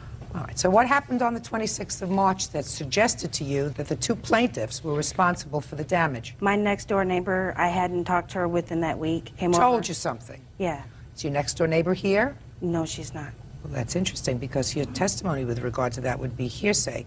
However, there are certain exceptions to the hearsay rule. And one of those exceptions is if I don't take it for the truth of the statement, but merely that it was said to you that caused you to do something else, which in this case would be to call the police, I can hear what she told you and then make a determination myself as to whether or not she actually told it to you.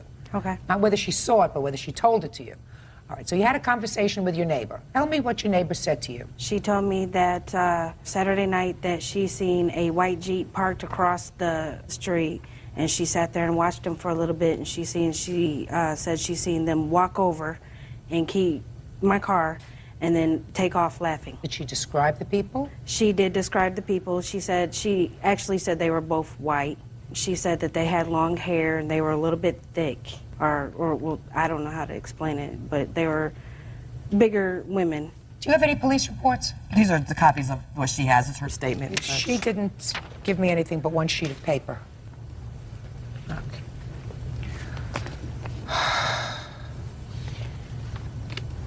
Is there any interview in this police report from your neighbor? No, the neighbors, none of her witnesses showed up in the court either that dismissed the case. My neighbor is extremely sick. That doesn't prevent the police from going and taking a statement. Right. When I told them who it was and where she was, they did not even take any kind of initiative to talk to her. I have a statement from the car dealership. My car was in the shop the week of the 15th to the 20th. Let me see.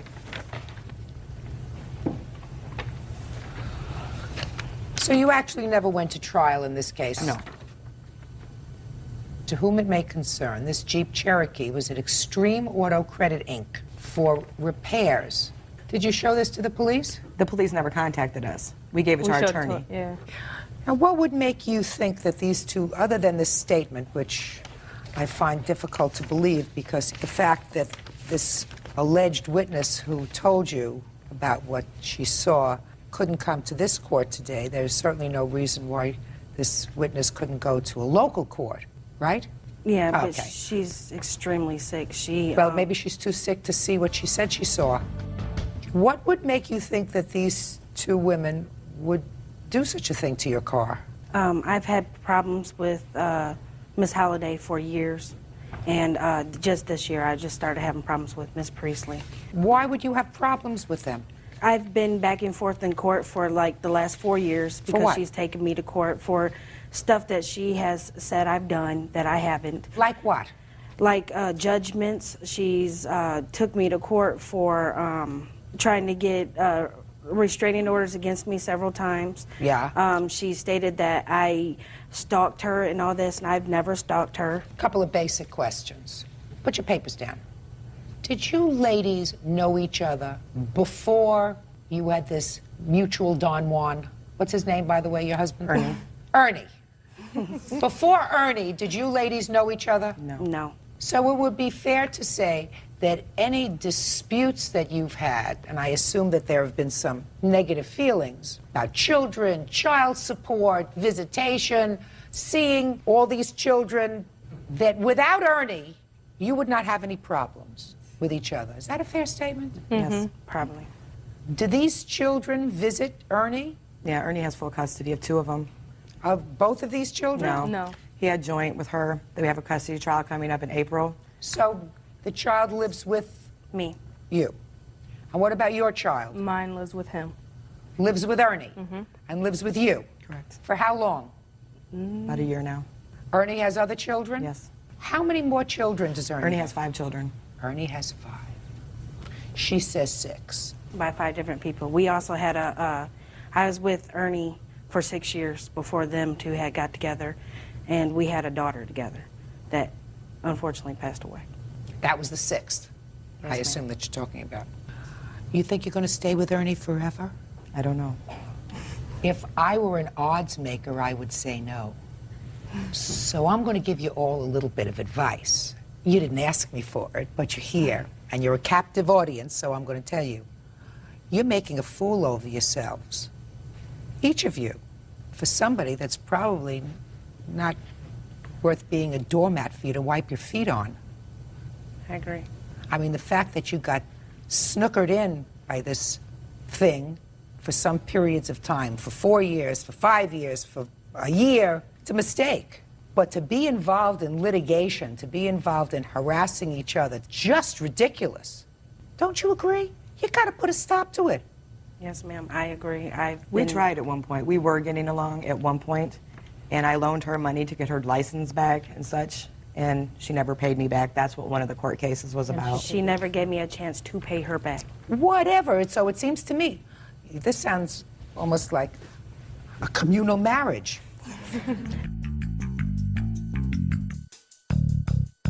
Listen, you all don't have to really like each other. The fact that you have this common thread in Ernie is unfortunate, but it doesn't make you family. I mean, I assume you have to go over there to pick up your child who Ernie has custody of. Do you have other children? Yes, I do. How many other children? I have 2 other children. Where do they live? With me.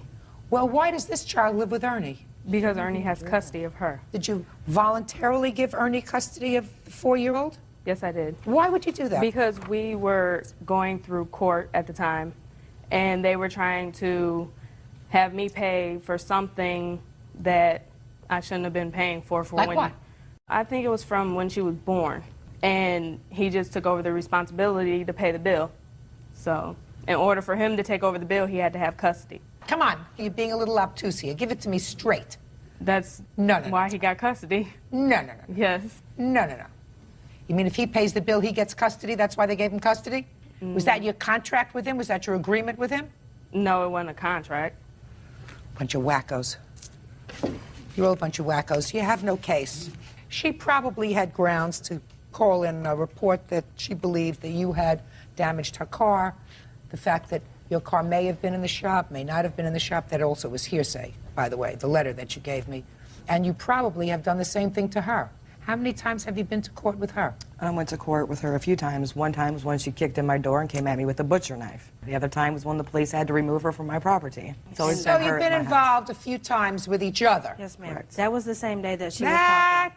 Listen, you want to make fools over yourselves. I don't. With regard to Ernie's tentacles, you're going to continue to do that. I have and nothing I to can't do with help Ernie. you, but we certainly aren't going to reward you. Case is dismissed. Parties are Thank you. excused. You may step out. Now, this is case number 157 on the calendar in the matter of Van. Small loans to the defendant over a 4-month period. And in addition, you want him to reimburse you for expenses when you were driving him from a halfway house where he was semi-incarcerated to his job when he was on probation. He says that you were friends, that there were never any loans, and he is counterclaiming because he says that when he finished his stint in the halfway house and went back to his girlfriend, you began a series of harassing phone calls, visits, etc., and he's counterclaiming in the amount of $3,500 for that harassment. When and where did you meet the defendant? At my work. And I met him in June of 2000. And when did you make the first loan to him? In February of 2001. What was that loan for, and tell me how it came about? We were sitting in my car, and he said, "Can I borrow $60 from you?" We had a relationship. I picked him up every night from work, and then Your Honor.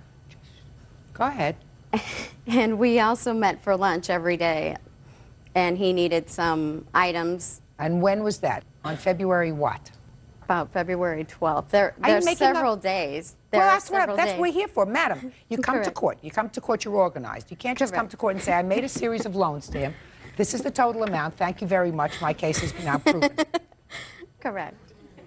How about if I start from the beginning? No, how about starting where I asked you? When was the first loan that you made to him? I'm sorry, I don't have the exact dates.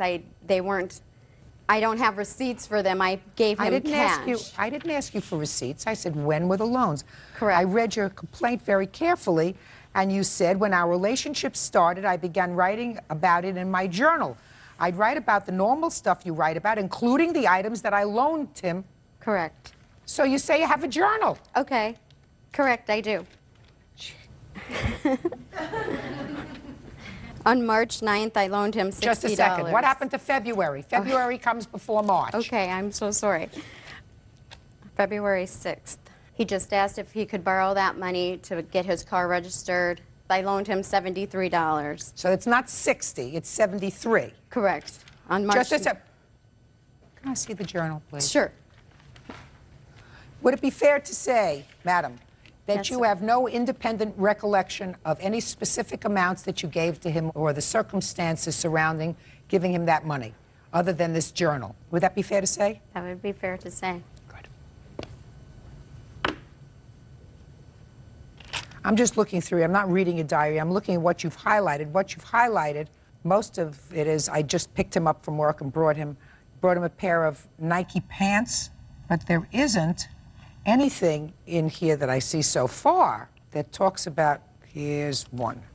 That looks like March 16th. He borrowed $15. Other than the $15 in the text of your diary, is there any other amount in the text of your diary? That's all. I wrote it at the back of my journal. Well, I everything. see what you wrote in the back of your day. You said, Dave owes me. And then it has the date. Some of them has the date by them. There's 3/19 and 3/16 was $15, and on 3/19, $7 for junk. And the rest of them, $3 for cigarettes, another $3 for That's just cigarettes, how I kept $20 for track. cigarettes. And driver's license and registration. Madam, there is a difference between giving somebody money and making a loan. When you make a loan, you give somebody money, you anticipate that money being returned, you make a payment plan with them, you say, when are you going to return the money? We Let's did leave the have a money payment plan. What was the payment plan? He was going to pay me $20 a week when he got out. I'll pay you back. Just keep track of it, and I'll pay you back. Does that sound familiar to you? No, Your Honor, it doesn't. Anything sound familiar to you so far? No, because she Does the fact that she would give you money periodically for little odds and ends, does that sound familiar to you? Yes. Okay. So she did give you money. Not a large amount of money. I mean, the whole thing doesn't come to very, very much. It comes to, according to her journal, $288, right? It could be. I didn't keep track of it. Well, did you tell her to keep track? Did I tell her to? Yeah. No, I didn't. She knew. Don't tell me what she knew. What she knew goes to the operation of her mind. You took money from her. Correct. Why? She was giving it. Well, she wasn't giving it unless you asked her. But I there need was- $3 there for was no- cigarettes. I need 3 payments. Okay. I need to register my car. I need my driver's license. There was no arrangement to pay any of it back. None. Why? Because she knew the situation I was in. I didn't have any money. What started as a friendship, Your Honor, turned into a fatal attraction. Listen to me. I ain't interested. I'm interested in money. You were in a halfway house because you had been arrested. You had been arrested and convicted, and you were serving time in a halfway house. Correct. She was schlepping you to and from the halfway house to your job because you had no means of transportation because you had a suspended license. So far, is that correct? Once in a while. Once in a while. It's a lot more than once in a while because I have her diary. That she was doing. That doesn't mean Anybody she gets paid can for write that. anything. Nah, that's what she... Listen, she took you back and forth. She had conversations with you. That doesn't mean she's going to get any money. Because I don't know if you had an arrangement with regard to paying any of the expenses on the car. You have $288 in cash that you say you gave him, but you're suing him for $950, and the rest of it you claim were miscellaneous expenses, like... Gas. Well, Just what gas kind of- for the car. What arrangement did you have with The him? same. It was just the same. No, I don't believe you. I don't believe that. Real cases, real people. Judge Judy. Shauna Van Blaricom says ex-boyfriend David Wyberny owes for loans and rides to work. David says Shauna is a fatal attraction. I believe you liked him, and you picked him up. You drove him where he had to go, but I don't believe that there was any of an arrangement for you to be reimbursed for your gas and your mileage and the wear and tear on your car. Don't believe it. Okay, let me get to the counterclaim. You have a counterclaim for harassment, which far exceeds her claim. You want to tell me about it? Well, like I said before, what started as a friendship. Don't tell me what you think it became, sir. Tell me when it started. Shortly after I left the RCF. What's RCF? Residential Corrections Facility. When was that? In May. And had you been seeing her up until that time? Off and on as friends. Okay. But Okay, she no- would pick you up, drop you off, occasionally give you cigarette money, then you get out of the RCF. Correct. And? I quit talking with her because Why is that? things got a little deeper. She wanted more, and I couldn't give her more. Well, if you quit speaking to her, you quit speaking to her immediately when you left RCF? Yeah, Where did you go to live? at my house, Who else lives there? my girlfriend. So you went back to your girlfriend immediately. Right. So the plaintiff had served her purpose. I guess, yeah. I mean, I went home on the weekends too, so it wasn't. I was only down at the RCF during the week. Did you tell her that you were going back to your girlfriend on the weekends when you weren't there? Yes, she knew I had a No, girlfriend. don't tell me and- what she knew. Yes, I told her that. That you were going back to your girlfriend on the Yes. weekends. Did you know Yeah. that? Yes, I did. He told me that he was leaving her and after he received some papers because he owed her money. And when he got those papers that he had paid her off, that he was going to be with me and move in with me. What kind of papers? It was from a car dealership he had to pay. You the girlfriend? It's in this Yes, I am. Step up. Tell me your last name. Dahlin. Stalin, what kind of money did he owe you? He had written a check out on my account for a down payment of a truck. Yes. And he had been paying it back, but there was no deal to have it paid back. Just a second. He wrote a check out on your account? Mm-hmm. And he forged your name? Yes. Thank you. Sit down. So he told you once he got that debt paid off so that she wouldn't prosecute him, he would leave her and come back to you. Well, there's some substance to that story, sir, because your girlfriend seems to acknowledge that you forged her name to a check. So that's not a story that the plaintiff is making up out of whole cloth. But you got taken. You got had. I know. So that's not a lawsuit. You chalk that up to, I got had. Next time I'm going to, if I have to pick somebody up at a halfway house and drive them to their job, that should be my first clue that this wasn't what my mother had in mind when she said Prince Charming is coming along. Do you understand that? I do. Okay. All right. So now let's hear about the continued harassment after you went back to your girlfriend. She would call our phone and hang up. I have police reports here. Mm-hmm. I'd like to see them, please. Of 2 incidents. I'd like to see them. And in one of them, the officer advised work. It was harassing her at work to the point where she was trying to get my girlfriend fired from her job and causing problems with my girlfriend's employer. You lied to the detective who took your initial report, sir. Is that right? It wasn't a detective. It was a Police officer. You lied to the police officer who took your initial report. Is that right? right. Okay. So let me gather what's been going on. The plaintiff called you several times at your job. One of the things she did when she called you at your job was to play a phone recording of him indicating that he was, in fact, still calling her. She wanted you to know that you were living with, dating, whatever, somebody who was two-timing you as he had two-timed her. Mm-hmm. That's pretty much what it was. Is that right? Mm-hmm.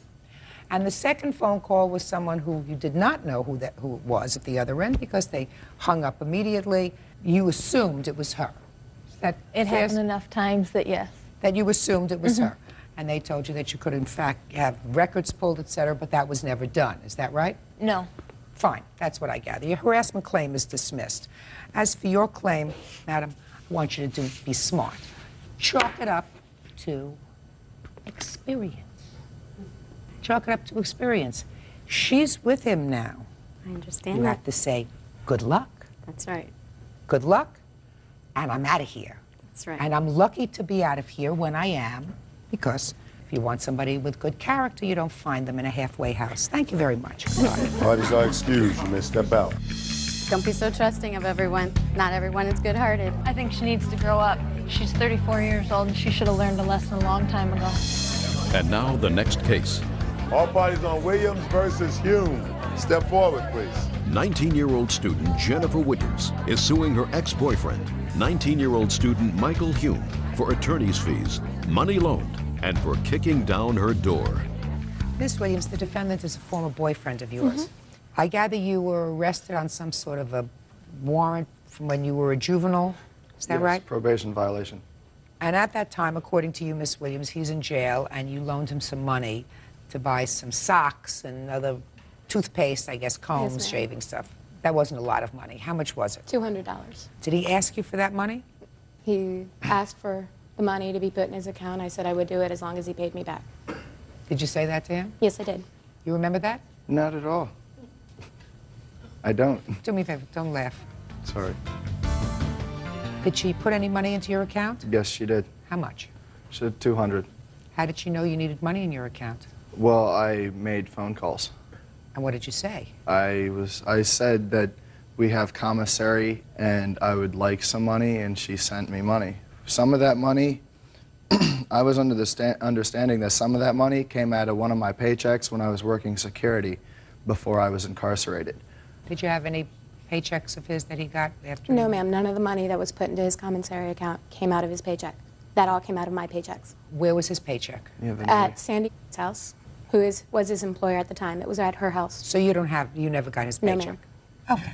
Now let's talk about the lawyer, because that's a much bigger bill. You say that you paid for his lawyer. Yes, ma'am. And how much was that? Well, I had thought it was $1,100. I have the receipts. It says it was $1,200. But you sued for 11. Mm-hmm. All right. That's it. Okay. Tell me how come you paid for his lawyer? I went to go see him in jail. It was originally understood he was going to get a court-appointed lawyer. Then he had called me and said he didn't want a court-appointed lawyer, that he had wanted a real lawyer. And then the next day when I had gone to see him in jail, I told him I would pay for the lawyer as long as he paid me back when he got out of jail. A lot of that is false. Just tell me the story, sir. Okay. And try standing up straight and looking at me. Sorry. Good. Now, looking at basically, me. I'm not there. I'm here. okay, sorry. I told both her and her mother that I was fine with a court-appointed lawyer. I didn't agree to pay them back at all. I also, it was never in writing or anything. I'd never said that. It was just never said. I was just under the understanding that she was paying for my lawyer to be nice because she loved me, blah, blah, blah, you know. There's a lot there to love. Thanks. Well, if you didn't want her to pay for your lawyer, and if you were just as happy with the public defender, why didn't you just say to the lawyer when the lawyer came to see you in jail, I have a lawyer, thank you very much, I don't need a lawyer? Well, I didn't have a court-appointed lawyer yet. So you had no lawyer and you're sitting in jail? Not yet. I hadn't. Just pay attention. Okay. You had no lawyer, and you're sitting in jail. How old are you? 19. Had you been in jail before? Yes. For how long? Around 2 months. Did you know her then? No, no, I did not. When you met him, had you known that he had spent some time in jail? The first time I met him was when we were both working at Friendly's. I didn't find out he was in jail then until the third week we knew each other. We weren't dating yet. But then you found out that he had been incarcerated. Did you know what for? Over the months we had dated, he had explained things. All I knew is that he had a probation violation, possession of marijuana, possession of a controlled substance, eluding the police. List goes on and on. You're still on probation? No. So you're not drug screened anymore, is that No. right? Correct. How did I know that? You're really intelligent. You're really right. What else? Well, as far as him for telling you that he had never said he would pay me back, my witness was there at the time. She is my mother. She was in the room with us when he said it. Let me hear you. Miss Williams? Yes. Let me hear what you heard. Where were you first? We were in the lawyer's office. His father had mentioned, I'm not going to pay for your lawyer. And Michael had said, I will pay you back. So you were all sitting together? Yes. And the first time we had talked about the lawyer, I had gone with my daughter to see him in jail. And he said, don't worry, Ma, I'll pay you back when I get out of jail and I get a job. Is that what he called you? Yes, ma'am. Yeah. What else? He put a hole in my door, my bedroom door, when we were fighting one night. Forget it. Let me tell you something. Was this after he got out of jail? Yes, ma'am, it was. After he got out of jail, I wouldn't have let him back in my bedroom at all. And I was very stupid to do so. Fine. Then you pay for the door out of your own stupidity. All right. Where are you working now? What is that around your neck? This? Necklaces. One or more? 2. What are they made out of? Just aluminum and metal. Where are you working now? Right now, I'm actually not working. I'm applying, though, at various jobs. Who are you living with? I'm living with my friend. This friend? No, not this friend. What kind of friend? He restores cars. What else does he do? Does he sell? Is he a business person? No, not at all. Does he sell anything No. other than restoring cars? No, people want him to sell his car, but he won't do it. I wasn't talking about cars necessarily. Judgment for the plaintiff in the amount of $1,300. That's all. Parties are excused. You may step out. Yes. Parties have been sworn in, Judge. You may be seated. Folks have seats, please. You are Mr. Murray. So you are the father of the... Bride. And Miss Rose, you're the mother of the groom. Yes, ma'am. Who are you? Groom. Where's the bride? She couldn't be here. She was too upset over these matters, Your Honor. I believe it. Okay. Bert, I want you to listen to this very carefully. You haven't married any of your children yet, right? Not yet. According to the complaint and the counterclaim, the two families were planning a wonderful wedding for their children, and now the wedding, which has taken place, is over. And each of the parents are suing and countersuing the others for monies that they say are owed to them as a result of the expenses for the wedding. We're not talking about a lot of money here. Mr. Murray, you claim that Mrs. Rose owes you $573.79. And Mrs. Rose, you say that Mr. Murray owes you $2,999.45. First, let me hear what the claims are before I rush to judgment. Okay, sir. When was the wedding planned? The wedding was planned for March 31st. And you like the bridegroom? Yes. Nice guy? Yes. You think your daughter likes him? I hope so. She's known him for a while? Yes, I think we've known each other 3-4 years, something like that. And looking forward to a wonderful life together. Hopefully. So tell me how much you say you're owed by Miss Rose, and for what? All right, I think the total is $573.79. She wanted to have the reception at her club, which is Who wanted to have the bar. reception at the club? Pat, Mrs. Rose wanted to have the reception at her club or bar, or I think the sign on the front says honky tonk. It's not a honky tonk. Excuse me, Your Honor. Go ahead. Matter of fact, I have pictures of Just showing that. talk to me, sir. But anyway, we met there 2 weeks before the wedding to go over things that need to be done and this and that and the other. And she'd asked, in fact, about a week or so before that, if we could clean the carpet. We own and operate a carpet cleaning business. So we agreed that we'd come in and clean the carpet, and the deal was... You mean on before the carpet- wedding? Before the wedding. And the deal was on the carpet was that we would clean the carpet for whatever it cost for materials. Go ahead.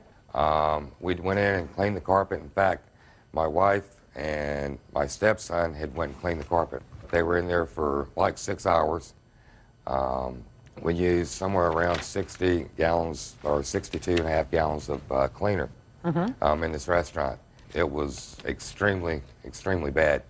I mean, for the square foot of a bar. It was a dirty carpet, and you cleaned Very it. dirty. That's your business. Right. Okay. So anyway, Thursday night we stopped by the club. They were in there starting to set up. They were blowing up balloons, I believe.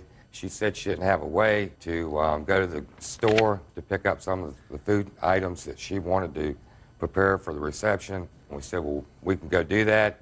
My wife left, went to the grocery store, picked up the food items, brought them back. And we said we would settle up after the wedding. The wedding took place on Saturday. Monday, we went back in to pick up some of our things. In fact, we'd sent her a bill later on that week after we'd got everything together. She called and said that she didn't think she owed that kind of money. We sent her receipts. We heard nothing. Okay, so your receipts are for what, sir? The receipts are for the items that were bought at the grocery store. And how much was that? $53.24. $53.24 of the items you bought at the grocery store. And what else? We'd taken some ribbons and things by for table decorations. I mean, it's just simple things like 94 cents on ribbons and stuff like that. So, yeah, go ahead, 94 cents. What else? Right. It was some things in there from Food Line. All total, Meat. sir, for the items that you picked up for her, that you have receipts for, how much do you have receipts for? Oh, Lord. Be $123.79, I believe, Your Honor. $123.79. All right. And what's the other money for? The other money, the $450 was for materials used in carpet cleaning. Okay. That's what your claim is, correct? Yes, Your Honor. Let me hear from you. What's your claim about? Would you like these receipts? No. Well, first of all, Your Honor, when I talked to his wife, Mrs. Murray, about cleaning my carpets, I told her it was for the wedding because I wanted the carpets to be clean for the reception. First, she said, no charge. I said, no, I will not let you do it free of charge. She says, well, why don't we get the boys to clean the carpets and I'll charge you for the chemicals? And I said, that's fine. How much do you think that'll be? She said $25 or $30. I agreed to that. The boys came in, they cleaned the carpets. And then the Thursday, as he was talking about her going to the grocery store. I don't want to hear about the grocery store. Okay, they came over to... Shh. I don't want to hear about the grocery store. I want to hear about your counterclaim. Oh, my counterclaim. Okay. Right, that's what I want to hear about. Okay, my counterclaim is $2,999.45. These are charges incurred because of the wedding, the rental of the dance area, which is half of what I would normally have charged. Why did you charge him anything? Well, why'd you charge him anything? It's a business. What? I coughed up $400 for what? For the rental of the business. No. I closed my business down, Your Honor, for 10 hours. Just a second. How long was the reception? The reception started at 4. And was over at what time? 4:30, 5 o'clock, and it went on to 12. Were there other people in the bar? Not customers, no. Everybody was in there, was invited to the wedding. Fine. How many children do you have? One, thank God. Good. So you have one child, and you happen to have a place where they could have the wedding. So what's the big deal if you close your place for a No night? big deal. Good. Real cases, real people. Judge Judy. Stephen Murray says mother of the groom, Pat Rose, owes for money spent on his stepdaughter's wedding. Pat says it's Stephen who owes. What's next? Preparation and setup. What does that mean? That was doing the decorations, all the things that had to be done, setting up for the food area, for the cake, the decorations for the club. What else? Clean up. What else? Rental of linens. Linens? They did not want to use my white ones. They wanted the champagne ones. I quoted How them much was that? $65. Good. Go. I have invoices. No. I want you to keep talking to me. Okay. The food. How much was the food? My cost on the food was $601. I called a caterer to find out how much. How many people were at the wedding? 187 people RSVP'd. No. How many people came to the wedding? I didn't do a head count, Your Honor. But a lot of people. Yes, it was full. Okay, and the total cost of the food was approximately $601? Right. Okay, what else? Champagne. How much was that? Your cost? $210. She agreed to pay for this. Okay, what's next?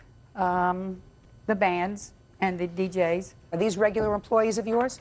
No, you book bands and DJs as you need them. No, I'm asking you. Were these regular employees of yours? Did you pay them by the week? Did you pay them by... No, you booked them per occasion. I had booked a band in there. Mrs. Murray called me and insisted that I cancel the band. I told her they would be just as cheap for me to let them go ahead and play because I had to pay a cancellation fee. She said she wanted a DJ and karaoke to cancel my band. I did. I paid the cancellation fee, hired a DJ, and as soon as I... Now, do you give me some idea of what the cost was for the music? I paid $290 cancellation fee. Then I had to turn around and pay another band that she insisted that I hire $300. The DJ and karaoke was $250. Okay, what else? And then there was additional wait staff, loss of linens due to the fountain, and the carpet. I have invoices for all this, Your Honor. I'm being very arbitrary here. There are certain costs that I'm considering in my head and certain costs that I'm not. Now, Mr. Murray, how many children do you have, sir? I have 2, and I have 2 stepchildren. I want to know how many children you have. 2, 1 daughter, 1 son. And how much did you pay out of pocket for her wedding? That was my stepdaughter that got married, Your Honor. Oh, it was your stepdaughter that Yes. got married. Yes. Well, that's your daughter. Step up. Your Honor. Just a minute. Your name is Miss Murray? My name's Darlene Murray. You have one daughter? I have 2 children, 1 daughter, 1 son. Are you employed? Yes, ma'am, I am. Are you employed? Yes, I am. What I want to know is how much the parents of the bride actually expended for this wedding and what you spent it for. Your Honor, first of all, may I please say... Say nothing except answering my question. How much money did you spend to feed the guests at the wedding? My agreement... That's not what I asked you. How much did you spend to feed the guests at the wedding? I would say that I spent over $200. For what? The rehearsal dinner, unbeknownst to me, was at my home that was not pre-planned. Who planned a rehearsal dinner at your home The without your rehearsal knowledge? there was not to be, Your Honor, a rehearsal dinner because the rehearsal was going to be at 7 o'clock in the evening, the night prior to the wedding. Right. My son just got married last May, and it was How also- did you get to have a rehearsal dinner at your house without your knowledge? Because we were doing dinner for the guests that were coming in from out of town Mostly that family would be members. staying. Your Today- guests. Correct. Just a second. Just a second. Your guests. Correct. From out of town. Correct.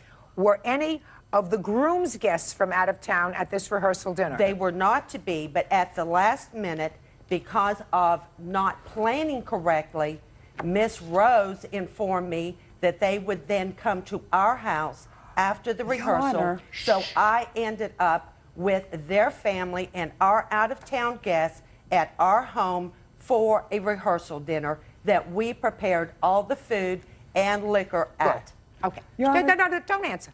Don't answer. Don't answer me. Don't answer me. How many people did you have at your home for dinner? I would say 50 people there. 50 people. And of the 50 people, how many people were from the groom's side? I would say roughly. Not roughly. Some people I didn't know. I mean, there were friends and out of town. I would say probably somewhere around 20 to 25. It was probably about equal amounts. Okay. She's okay. I'm sorry, Your Honor. What else did you spend money on? For the wedding? Yeah. Other than dress and personal items? Yeah.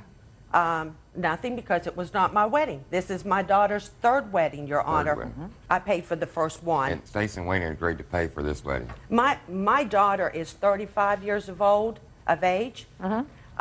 This was their wedding. I do not believe that it was my obligation as mother of the bride to pay for a wedding that they did Then let me arrangements. ask you this question. Yes, ma'am. Okay? And I don't necessarily disagree with you, because that's information that was not contained in your complaint. That this was a third marriage for your daughter. Your Honor. Shh. Okay. I'm sorry, Your Honor. Just a minute. Okay. And that you paid for the first one, maybe paid for the second one, and you weren't going to pay for a third one. You said, wish you good luck, but I'm not paying for the wedding. That's not unreasonable, so. That's basically how it worked. And right. I had- Just a minute. That doesn't mean you're going to get your money for carpet cleaning. Let me explain that to you. That's outrageous. It's outrageous because I've had my carpet cleaned a couple of times in my life, and it doesn't cost $450 for materials for carpet cleaning. You know it, and I know it. Mr. Murray, you know what a jug, a whole vat of cleaning material costs, and it doesn't cost $450 for carpet cleaning.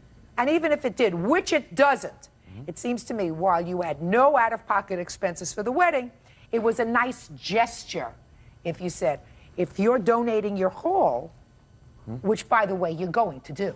Okay. I'm giving you that right now. That's fine. If you're donating the hall, at least I want to do something to make it pretty, so I'll come in and clean the carpets. So I've just taken care of your claim. You have no claim.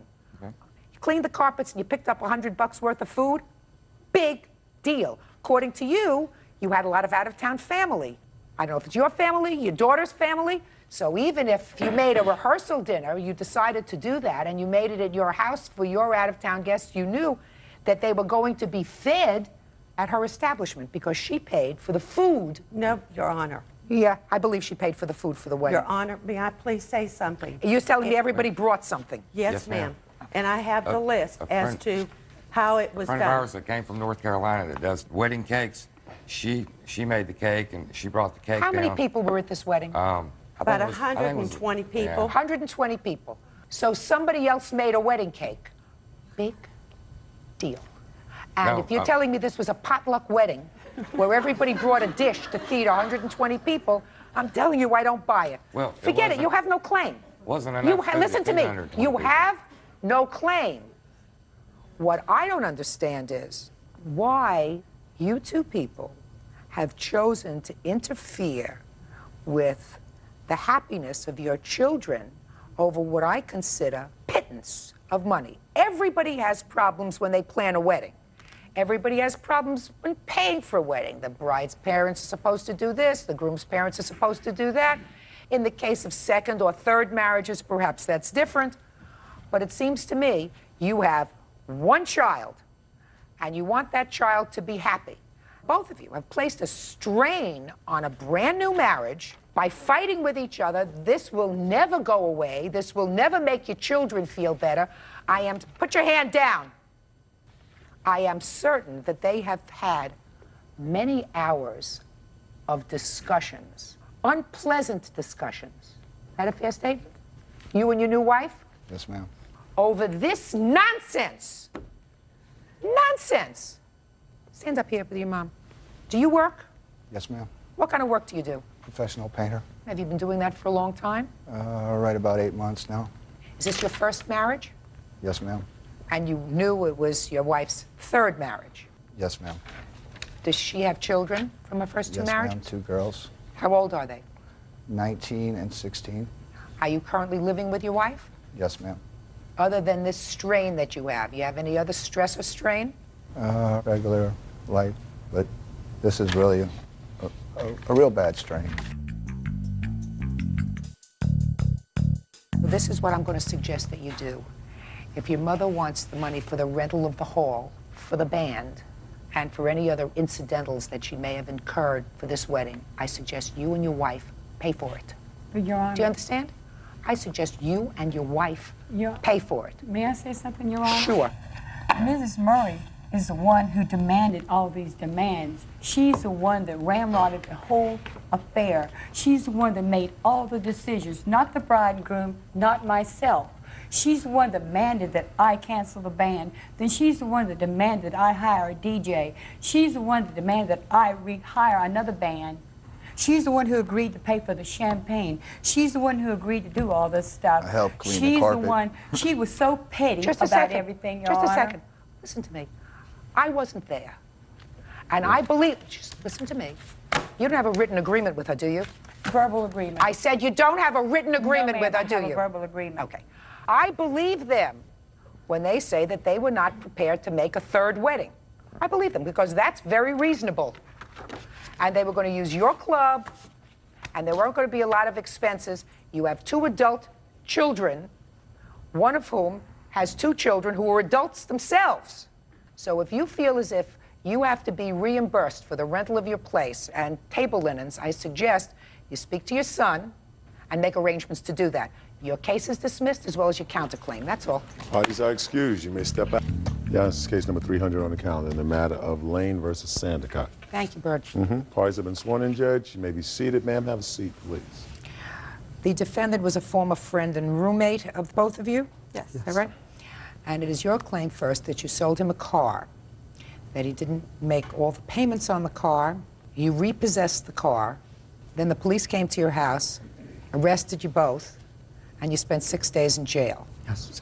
And you want the money for the car, because I assume he has the car back? Yes.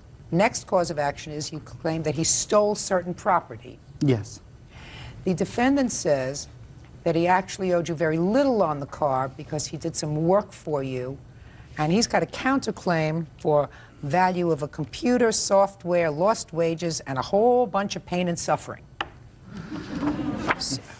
When did you sell him the car and for how much? On June 25th of 2001, and we sold him, the original selling price was for $800. He gave us $400 in computer parts and $100 in cash. So he owed you $300 for Yes, the car. ma'am. Go ahead.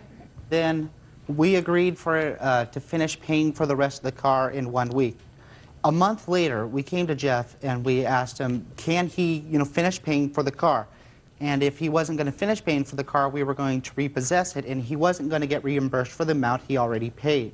Another month and a half after that came and went, and we came to Jeff again, and we told him, you broke the agreement that we had, and now we want to repossess it. Jeff then stated that the car was broken, that it wasn't even drivable. We said, fine, we're going to go fix the car and take it home. And that's when we went to go, and the car wasn't even broken, Your Honor. It had nothing wrong with it.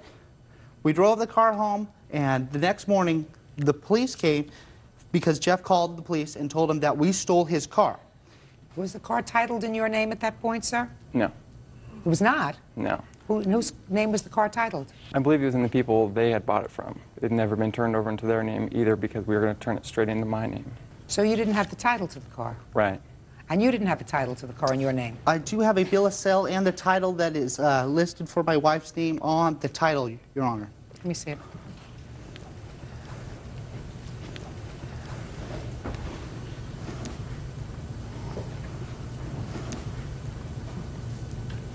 So you only had this car a couple of weeks before you sold it to him? Yes, ma'am. And you bought the car for $400? Yes, ma'am. You sold it to him for $800? Yes, ma'am. That's a pretty good profit. Yes. From your friend, right? Yes, ma'am. Go ahead. But when the police came to the house, Your Honor, they refused to look at any of the legal documents stating that the car was ours, and they threw us in jail. Me and my wife both spent 6 days in jail. Why did you spend 6 days in jail? Because Jeff had this thing against us. What thing did he have against you? About possession of stolen property for the car. Well, I understand that, but didn't a lawyer come to see you while you were in jail? No, Your Honor. What state do you live in? Washington. Washington State? Yes, ma'am. Mark that off my list of places to visit. You got it. Yes. Was this the first time you were arrested? For this matter? No. No, ma'am. What happens is when you get arrested, right, you go in for arraignment the next day, and then you plead not guilty. And then they give you another court date a week after that, and then you go in and you plead not guilty Yeah, but again. even on your... No. I mean, most civilized jurisdictions, before you go and appear before a judge, you're given a lawyer, and you say to the lawyer, look, I have the bill of sale. Please show that to a judge. That would happen on the very next day, unless they were detaining you on some other matter. Now, were you being detained on some other matter? Don't look at me like I'm speaking a foreign language, all right? You were being detained on another matter. Yes, Your Honor. That was me. Perfect. Because what you have just described to me might happen in Afghanistan, but doesn't happen in the United States of America. Were you being held on a warrant? Yes. Perfect. Does this mean Washington's back on your list? Washington's back on my list. Thank you, Bill. All right, so let's get rid of any pain and suffering that you had as a result of this 6-day incarceration. It wasn't 6 days incarceration on this. They just happened to find you because of this. Okay. You have the car. You owe him $300 for the car. I actually owe him $260. So why didn't you pay him? I just honestly didn't have the money, but So why didn't you give him back the car? And they would have given you back the software, given you back your $100. up until this point we were friends, and they had another vehicle. So there was no real reason to. I was paying him in small payments. Actually, before they came and stole the car, I gave him $40 like 2 weeks before this happened. Is that right? That was on past bills, Your Honor. Bills because he didn't, on the last month that he lived with us, he didn't finish paying for his electric bill or his phone bill. And so we took this money for that. No, that's not what I'm asking you, whether you took the money for that. Did he say, when he handed you the $40, did he say to you, this is for car payment? Yes, Your Honor. Well, then you don't say, well, I'm not accepting this as a car payment. I'm going to put it towards your last month's bills. If he made the payment for the car, then he only owes you $260 for the car. So you agree you owe him $260 for the car? Yes, ma'am. Is that right? Yes. Okay. Now tell me about what you claim he stole. You say he stole property. Yes, Your Honor. On when we were released from jail, we had got evicted from our apartment, and my mother, Pauline Hall, she had packed my things. And when I was released from jail, I went through my stuff and I noticed items missing. One being $200 worth of movie tickets, one being a basketball, and computer paper. So? And when I went and asked my mother, I said, did you remember packing this stuff? And she told me, yes, she did remember packing this stuff, plus she remembered seeing Jeff going through the things Are you after. the mother? Yes, ma'am. Step up, please. What is your last name? Hall, H-A-L-O. You saw him take property? Yes, ma'am. What did you see him take, and when? Okay, I asked him to move from my home because at this time he was living in my home. You mean the defendant? Yes, Jeff. Yes. And so I went to Jerry and Olga's apartment, and I was packing their things and bringing them into my garage as Jeff was moving his things out of my home.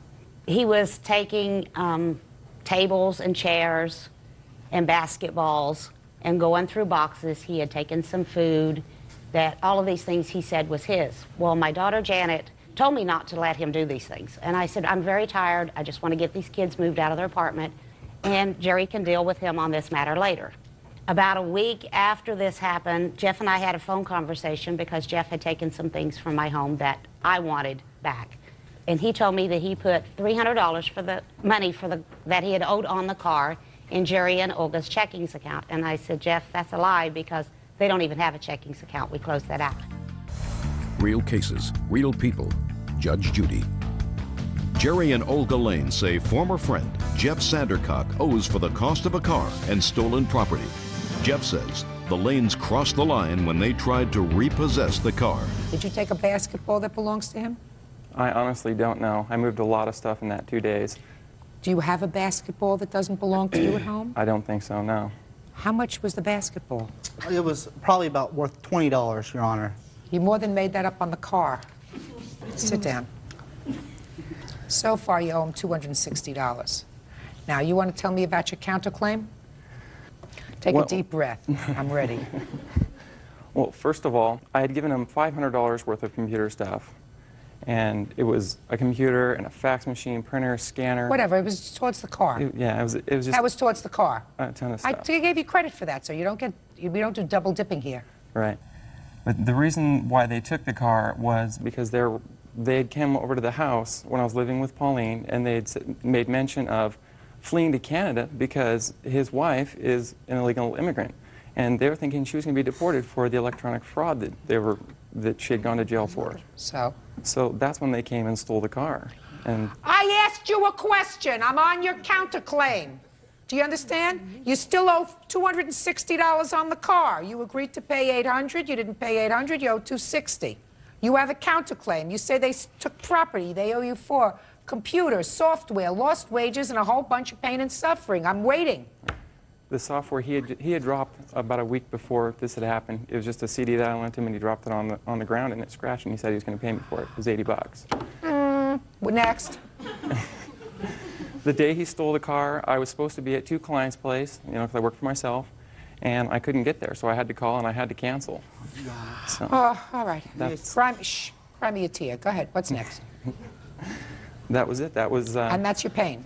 Right. And you're suffering. I had to call, and I had to, my name is on it. That's what they pay me for, is being dependable, and I couldn't be there. Should have been there. I couldn't. I didn't have a car. It was being stolen. Call a cab. Call a taxi. Taxi. Or walk. You don't get paid for that. He owes you $260 for the car. Period.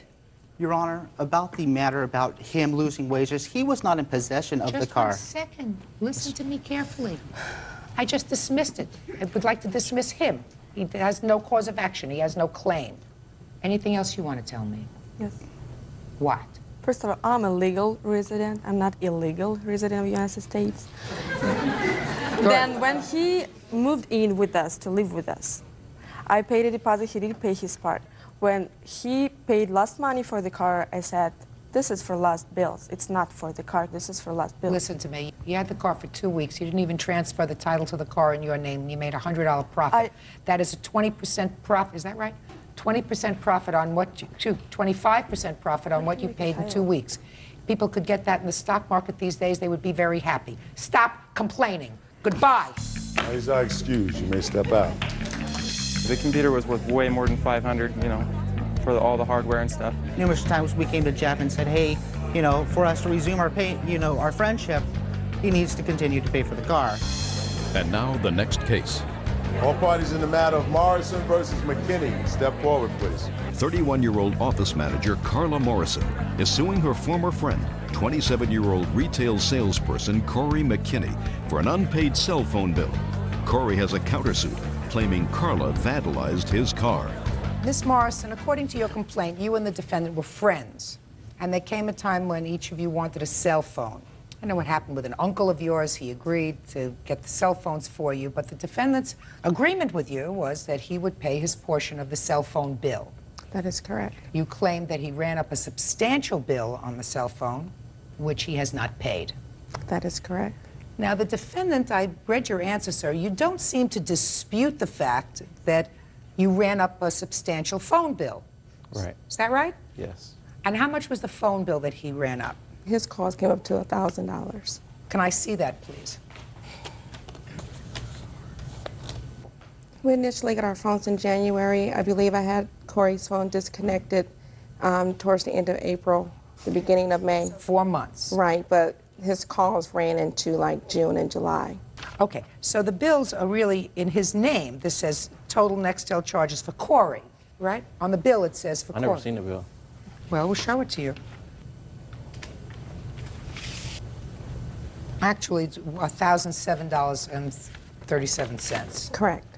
Because you had a phone that allowed you to make as many local calls as you wanted, but not long-distance calls? Right. Corey's charges are more long distance than anything. Corey, who do you talk to so much, sir? Talk to people everywhere. Where are most of your friends? I was out of town then. I was out of town then. You were out of town? Yeah. And I was calling back. Your defense to this action is that you did spend the money on jabbering away long distance, but that the plaintiff did damage to your car. Yeah. And the damage to your car is more than your long distance calls, right? That's your defense. Yes. So, show me. What kind of damage did she do to your car? Cut my tires and put sugar in my tank. Did you witness her doing that? No, Have a look but at me. my witness, I have a witness here. So the answer is you did not witness her No. doing that. But you have a witness who I'm Yes. prepared to hear. Step up, sir. Tell me your name. Anthony McKinney. Are you related? Yeah, I'm his brother. Now tell me what you observed on May 7th. I was coming home from out playing basketball, and I seen her truck over there at the house when I was walking in the house. I really didn't see her really do it, but next morning I got up and he was outside going crazy. I was like, went over to see what was wrong. He said somebody had put sugar in my tank and cut the tires. I said, well, last night when I was coming home, I seen her over there and had left the house. But I really didn't pay any attention to it because they were seeing each other off and on at the time, considering the phone bills and everything. So I Sir, really, did you see her on May 7th? I seen her the day before, On May 6th. May 7th. That day. Where did you see her? She came over to the house. To visit with you? Yes. He said he seen her that night. Sit down. Sit down, sir. Well, tell me about the conversation that you had with her on May 7th. She talking about the phone bill. And what did you say to her about the I phone told her I bill? wasn't going to pay the bill. Did you tell her why? But she had the phone turned off. I didn't even use it. Well, she I had never the did phone- see the bill. She never showed me the bill. Now I'll hear you. You went over to his house on May the 7th? I don't recall. I have talked to Corey numerous times on the phone, over our 2A radio pertaining to the bill. Corey has seen our Nextel bills. He left to go out of town. His thing was, I'll take care of it when I come back from Texas. Don't worry about it. Don't trip, Carla. You know, I'm not going to leave you out there like that. I'm going to pay the bill. I don't recall being at Corey's house on May 7th. It's a possibility, because I was at Corey's house plenty of times. Did you slash his tires? Of course not. Did you put sugar in his gas tank? Of course not. And me and Corey talked about this. He brought the damages up that I did to his car, and when I called him and asked him when was he going to pay his bill, and he said, I'm not. You had my phone shut off. I said, well, yeah, Corey, because the bill is at $1,300. He even called me when he was in Texas to say that I slashed his girlfriend's tires on her car as well. It's like, you know, Corey, I don't have time for this. I'm working 2 jobs. I don't have time to drive around town to look and vandalize Corey's vehicle. Now, these phones, the bills were actually in your uncle's name? The bill is in my uncle's name, but we are the sole responsible party. I understand that, but the bills are in your uncle's name. If they were to sue somebody, they were going to sue your uncle. Right. Right? And your uncle knew that he was behind in the bills. Right. He knew that he wasn't paying them. But he wasn't paying them. So where's her There uncle? were other people, sir, who had a motive to do nasties to your car, right? Yes, correct. Those are only people that I know. Anybody else not like you, sir? No. You sure about that? Okay. You have Where's her uncle at? You have it, what? Where's her uncle at? Shouldn't he be here? No, why? He signed for the phones. So what? She's responsible because she promised her uncle that, despite the fact that the uncle signed for the phones, the 2 of you were going to be responsible. Duh. You still have the same girlfriend that you had in May? No. When did you break up with the May girlfriend? In June. In June. Well, June's pretty close to May. Had you been fighting with your girlfriend? No. You mean it just came on all of a sudden that you broke up with her? Yeah. This There happened may in- be somebody else that didn't like you. It happened in May. And when were her We was tires? we was on good terms then. You were on really good terms. Good terms. Oh, good terms. Well, Mr. McKinney, we may never find out who put sugar in your tank, sir. But we sure know who made all these phone calls. That was you. Judgment for the plaintiff and the amount requested, $1,007.37. That's all. Parties are excused. You may step out. Now, this is case number 292 on the calendar in the matter of Medrano versus Reynoso. Thank you very much. You're welcome, Judge. Parties have been sworn in, Judge. You may be seated. Folks, have seats, please. Mr. Medrano, according to the complaint that I have read, the defendant was your girlfriend. You were together for about 1.5 years, and you have a child together. Is that right? That's accurate. How old is your child? He's 3. You claim that you made a series of small loans to the defendant, and in addition, she owes you for a VCR and television set or something that you put on your credit card. There was an agreement for her to pay you back. She paid you some, didn't pay the rest. You want the rest. The entire sum that she owes you, according to you, is $500. Is that right? Yes, Your Honor. Defendant has a counterclaim, which I quite frankly don't understand. You'll explain it to me. All right, so tell me about these loans, sir. When did you make them and what were they for? Well, there was $189 that was towards a trip to Florida that I had given her in cash.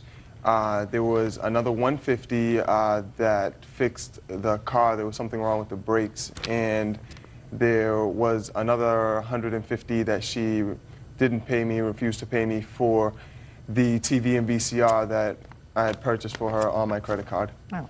189 trip to Florida. When was that? That was approximately in July of last year. Tell me about that. Well, she said she wanted to go to Florida. Were you and- living together at the time? Yes, ma'am. Did you have a joint checking account? No. You kept your money separate. Definitely. Who paid the rent? She did. Whose apartment was it? It was hers. Was it furnished when you moved in? Yes, Your Honor. So it was her furniture. Yes. Who paid the gas and electric? Yes. Who She paid? did. What did you pay for? Well, different things such as the car and expenses, different things. Well, so far I got the car. Yeah. Yeah. Basically the car, Your Honor. To tell you the truth, I maintained it and things like that. Who bought the car? It was her car. You paid for the gas? Mm-hmm. You paid for the insurance? No. She paid for the insurance? Yes. So you paid for the gas. What else did you pay for? There were repairs on the... Well, the repairs, sir, you wanted to pay you back for $150. That was the second loan that no. you say you made to her. There was more than one repair. Obviously, a car, needs repairs. Oh, that was your and capital maintenance. contribution, taking care of the car, is that right? To this household? Yes. Perfect. Take care of it. So I've just knocked out your car repair loan. So let me hear about the trip to Florida. She wanted to go to Florida, and? And she spoke to me about it, and... What did she say to you, and what did you say to her? She said, well, I want to go to Florida, and I think that you should pay for it. And I was like, you know what? I was like, fine, that's great. Great. So we just knock off the trip to Florida. Yeah. And I think you should pay for it, too. That's great, but, Good. Okay, that's great. Wonderful. Perfect. Now, $150 was for what? It was for VCR. the television VCR. And how much was the whole television VCR? $439. However, we agreed that she would give me $500. Why is that? That's what she agreed. I didn't ask it for it. She So she agreed to give you a tip. if you want to say $60. that, yeah, if you'd A like tip to say of that. $60. Okay. How much is left to pay on the TV VCR? Approximately $150. Show me. You kept the VCR, Miss Reynoso, is that right? Yes. And the TV? Yes. We'll get to you in a second. Oh. And you made some payments on this, is that right? Yes, I did. Okay. Tell me how come you stopped paying? Well, he has a court order to pay me child support, which he hasn't done in a year. Inaccurate. When did you start paying child support, sir? She had it on ever since I could remember, to be honest with you. What do you mean, ever since you... Since the 3 years, if I'm not mistaken, about 3 years. You mean while you were living together, you were paying child support? I was trying to because I just graduated school and everything. Well, I was... don't care trying. I want to know when you started to pay child support, sir. I can't give you an exact date, Your Honor. How much child support do you pay?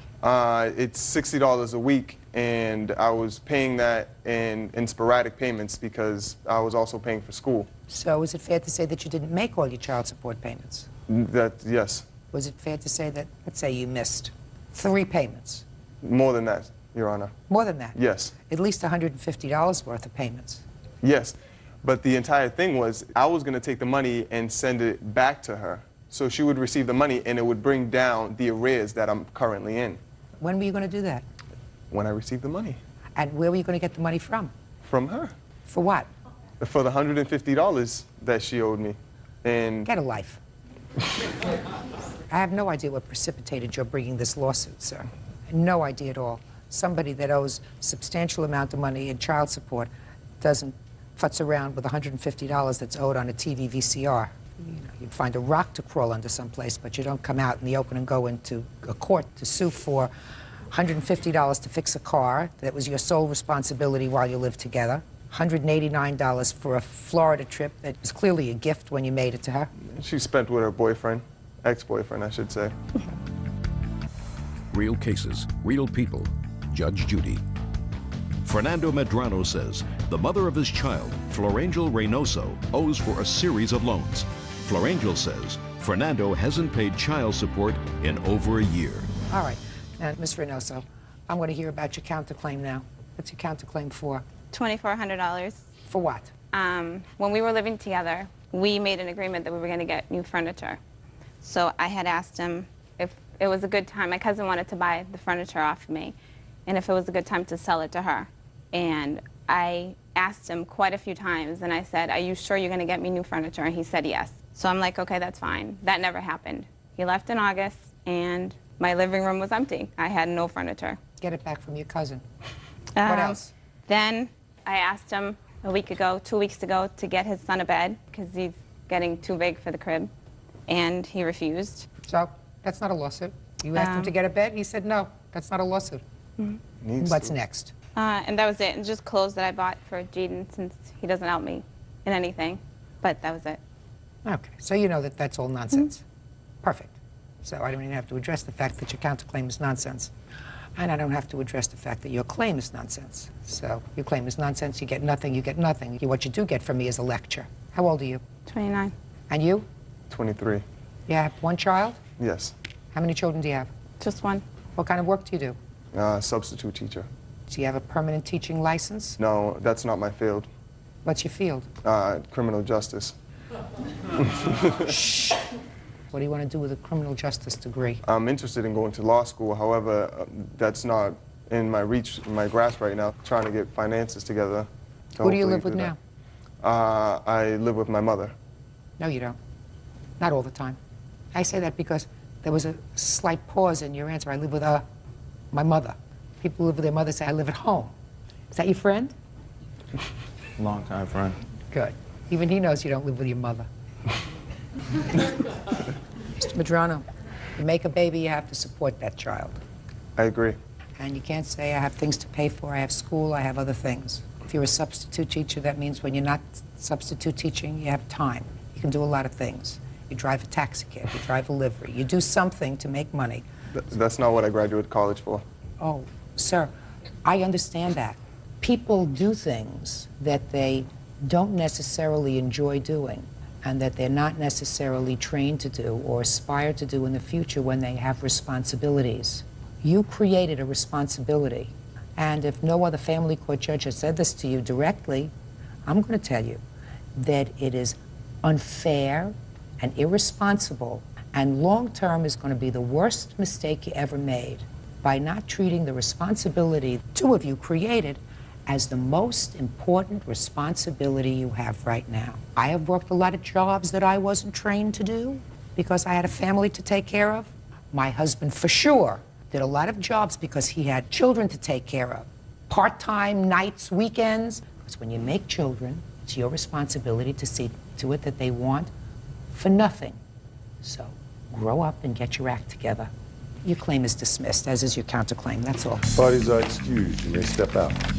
Her suit was frivolous. I thought the whole thing was ridiculous, and we could have settled it at home. People do anything, you know, to try to make you look bad and try to get money that they don't really deserve. People should be responsible, and it's true. When they bring a kid into this world, they should take care of them. And now the next case.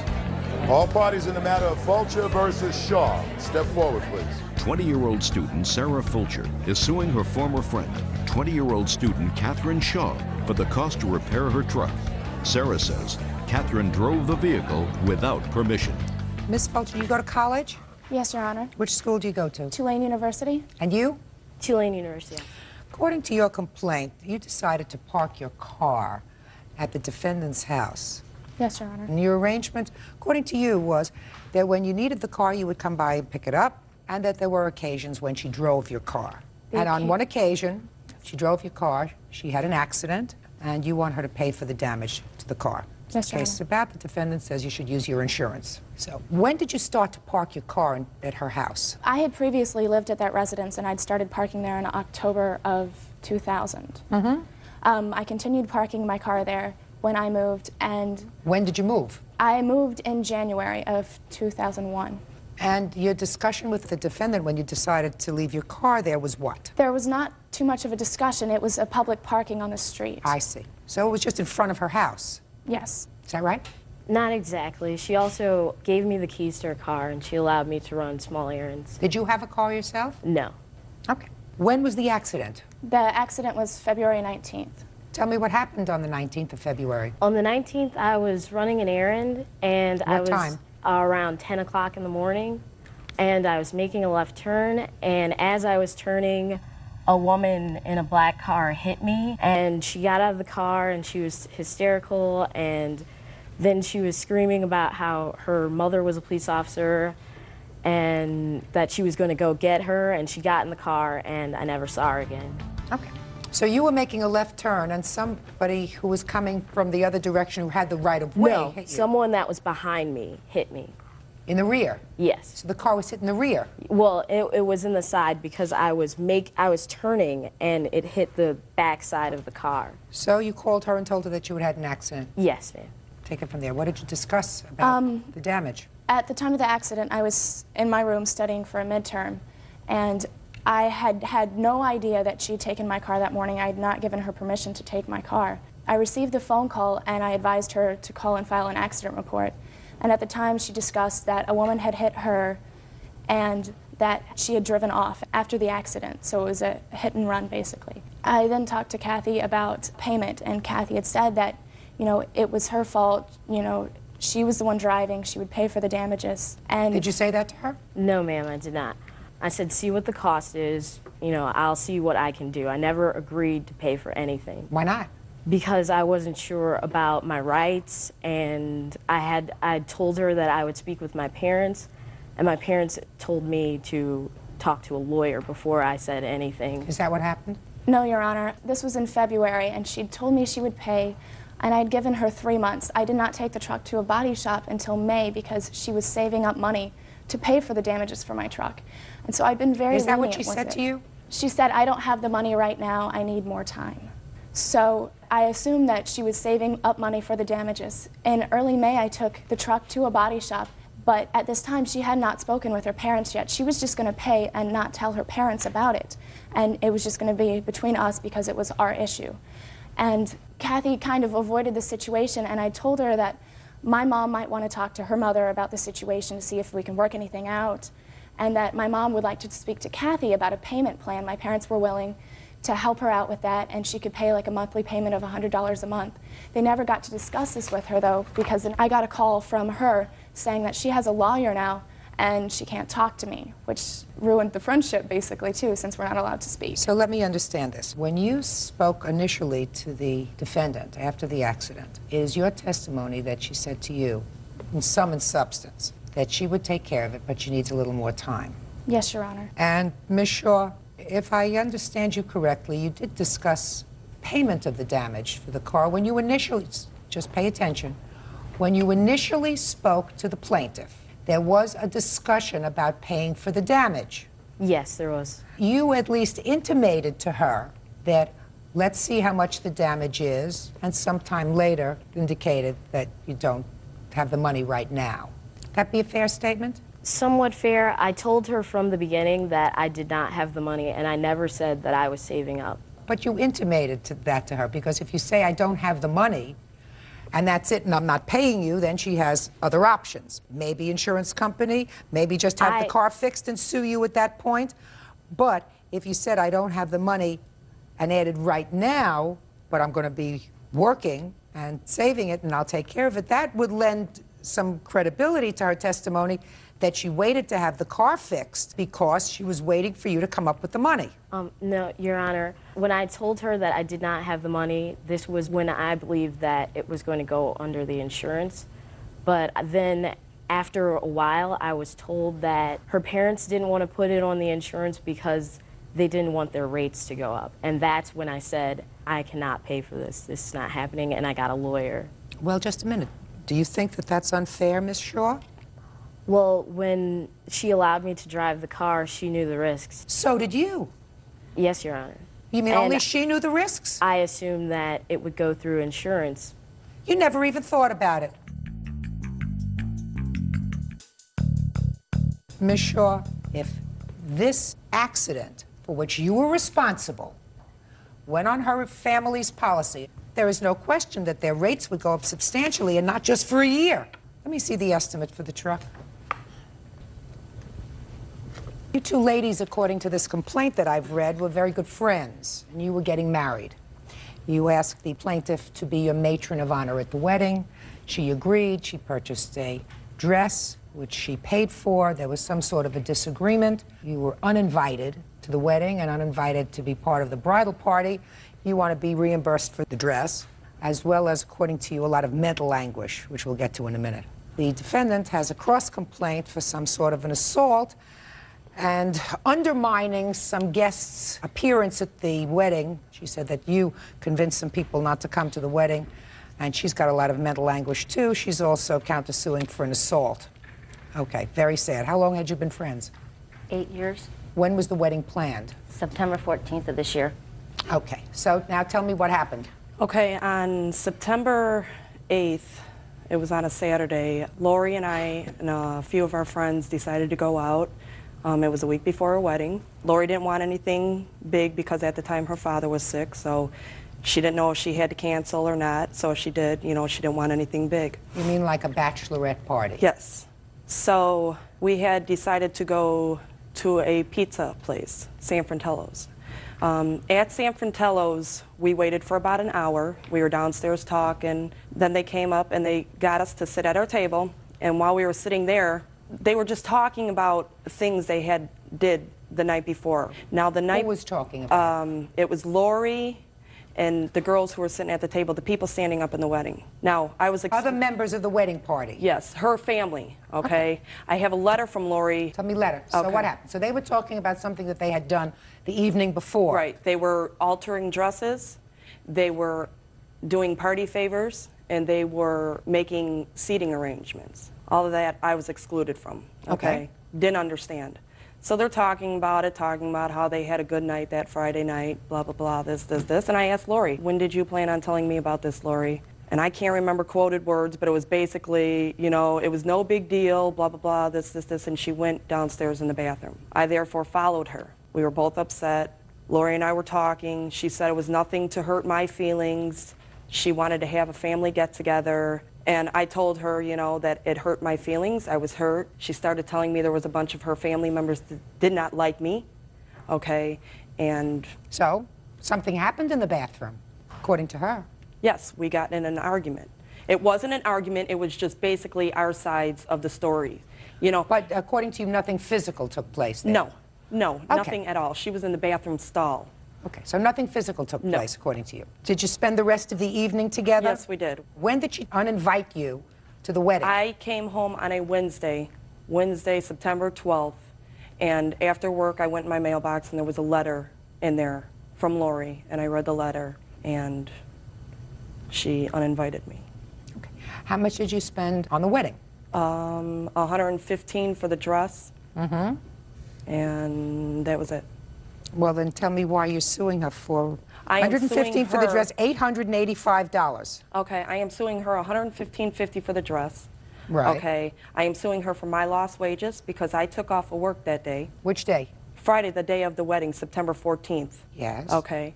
I am suing for my husband's lost wages because he also took off of work. And I am suing for $500 mental distress because what she did was hurt me, and she didn't just hurt me, she hurt a lot of other people. You don't get paid for that, Miss Pennington. You don't get paid for hurt feelings. And you don't get paid for your husband's lost wages. If he wanted to go to work, you would have gone to work. And you don't get paid for your lost wages. You change your mind, you want to go to work, you go to work. Your dress cost $115.50. Okay, now, let's hear your side of the story. Tell me first, because I read your answer. What happened in the bathroom? When we were in the bathroom, I had walked away from the table, went down to the bathroom, and actually I was doing my business in the bathroom when she swung open the door. So of course I had to get up and, you know, put my clothes on and everything, you know, and I tried to get out of the bathroom. She pushed me, and she did it twice because I kept trying to get out of the bathroom. And as I was trying to get out of the bathroom, Tammy was in there trying to tell her to let me go. She's like trying to calm her down. My girlfriend Lisa was in the washroom also, and the waitress and the owner were. She grabbed my arm, and as I kept trying to get out, she would swing me back twice. I finally got out of the bathroom. I mean, and during all that, she even told the restaurant owner to F off. You know, and it was just, I finally got out. Then the police came. Were you injured? Huh? Were you injured? No. Okay. So if one is not injured, then you don't get compensated for injuries if you're not injured. Correct. You had an argument with your girlfriend. She pushed you. So what is your countersuit about? My countersuit is about people that did not show up for the wedding. Well, tell me about that. Well, there was 23 people that I had invited to my wedding that I have been friends with because of her when we met. They were all, you know, it was the group of people we hung around with. I invited them and her family that I was very close to. None of them showed, not one. And, you know, I lost all that money from the wedding, of course. You know, it was a tough decision for me to make this. I mean, if you're good friends, you don't push somebody, you don't grab them. You also don't tell them that they're not invited to a wedding. Miss Pennington. Okay, I'm sorry. Speak not. Go ahead. And I feel that, you know, because of that, it was not my fault. She did not have to be that vulgar. She did not have to do that in the bathroom. She could have called me. There's no question. You had an argument in the bathroom. What makes you think that everything is worth a lawsuit? It's not. It's not. You're absolutely right. So the argument is not worth a counterclaim. And if I understand your part about the guests, what you're saying is she convinced certain guests not to attend the wedding because she wasn't going? Well, they probably didn't go because she wasn't going to be in it, so they figure, why I had go? no control over that. Just a second. I mean... First of all, she's anticipating what I'm saying, and it's irritating to me. Don't anticipate what I'm going to say. Cases, real people. Judge Judy. Amber Pennington says after an argument with former friend Laurie Strange, she was uninvited to Laurie's wedding. Amber is suing for the cost of her bridesmaid's dress. Miss Strange, she's absolutely right. She has no control over these people. If she said to them, I would prefer that you not attend the wedding because she hurt my feelings, they had the option of saying, I'm crazy about Laurie, and I'm going to the wedding anyway. So she has no control over whether they go or not. So you have no counterclaim. Why don't you think that you're responsible for her dress? Why don't I? Yeah. For one, she left it at my house. She came to try it on there. Didn't even take it. She said she didn't want it altered. And then she called me when she got the letter saying she wanted her dress back. Well, come and get it. I mean, I'm not going to deliver it to you, Your Honor, after everything that happened. You don't understand. Okay. You were supposed to be matron of honor? Yes, ma'am. It has been my experience, my vast experience, that bridesmaids' dresses, and these dresses were made or ordered specifically for the bridesmaids and matron of honor, they're usually the ugliest suckers around. I don't know a living soul who has ever put on one of those dresses again. They buy them, they never look right, they always, you know, look like prom dresses spruced up. So she has absolutely no use for this dress. So what I'm asking you is, whether she had it altered or not, she was intending to be part of your wedding. At the last minute, once the dress was purchased, you told her that you didn't want her to be in the wedding. You had an argument. I mean, it's the kind of argument that probably should have been resolved. She had hurt feelings because she felt she was excluded from a party that you had before. And it may not have been a party, it may just have been a family get-together, but she was very honest with you about her feelings. You may have been a little overly sensitive and a little immature. If some of her family got together the night before and you weren't invited, so what? Why would you want to do anything to spoil her wedding if she was your good friend? It had nothing to do with spoiling her wedding. It had to be included in her wedding. It had to do with spoiling her wedding. It did not. Miss Pennington, I'm going to try one more time. What you're supposed to say if she's your good friend is, it's not about me. You have to repeat that mantra. It's not about me. It's not about me. It's not about me. This is her day. It's all about her.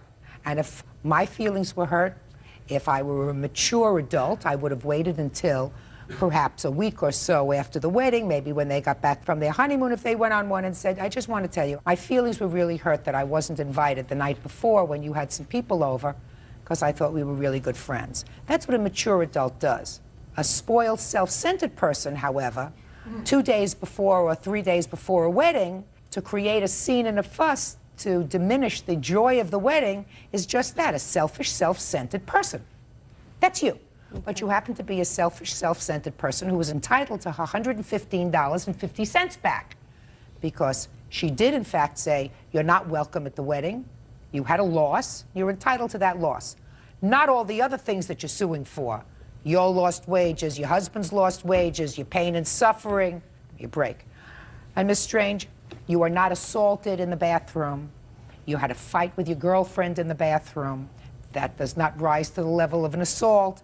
And the fact that some guests decided not to show up because she had been uninvited also does not create a cause of action. So your counterclaim is dismissed. The judgment in this case is for the plaintiff in the amount of $115.50. Thank you. Parties are excused. You may step out. Never in my mind would I think something like this would happen. It wasn't upsetting, it was very hurtful. I can finally say this is over, it's done with. I lost a very good friend. I can go on with my life now. And now the next case. All parties in the matter of Brown versus Mazzaros, step forward, please. 20-year-old food server Jennifer Brown is suing former friend, 23-year-old student Bridget Mazzaros for unpaid babysitting fees. Bridget claims Jennifer was negligent and is countersuing for the money she's already paid. Ms. Brown, you are suing the defendant for daycare services that you provided for her children. She has a counterclaim, and her counterclaim is she wants you to pay her back the money that she did in fact pay you because she said you didn't do a good job. That's part of your counterclaim, Yes. Is that correct? Yes. Then she's got some claim with regard to her son being injured while in your care, and then she's got a claim that has something to do with cats. So we'll take that in a minute. When did you start to babysit for her? I started babysitting on September 1st, 2000. And how many months did you babysit for her? I babysat for 5 months. What was the financial arrangement?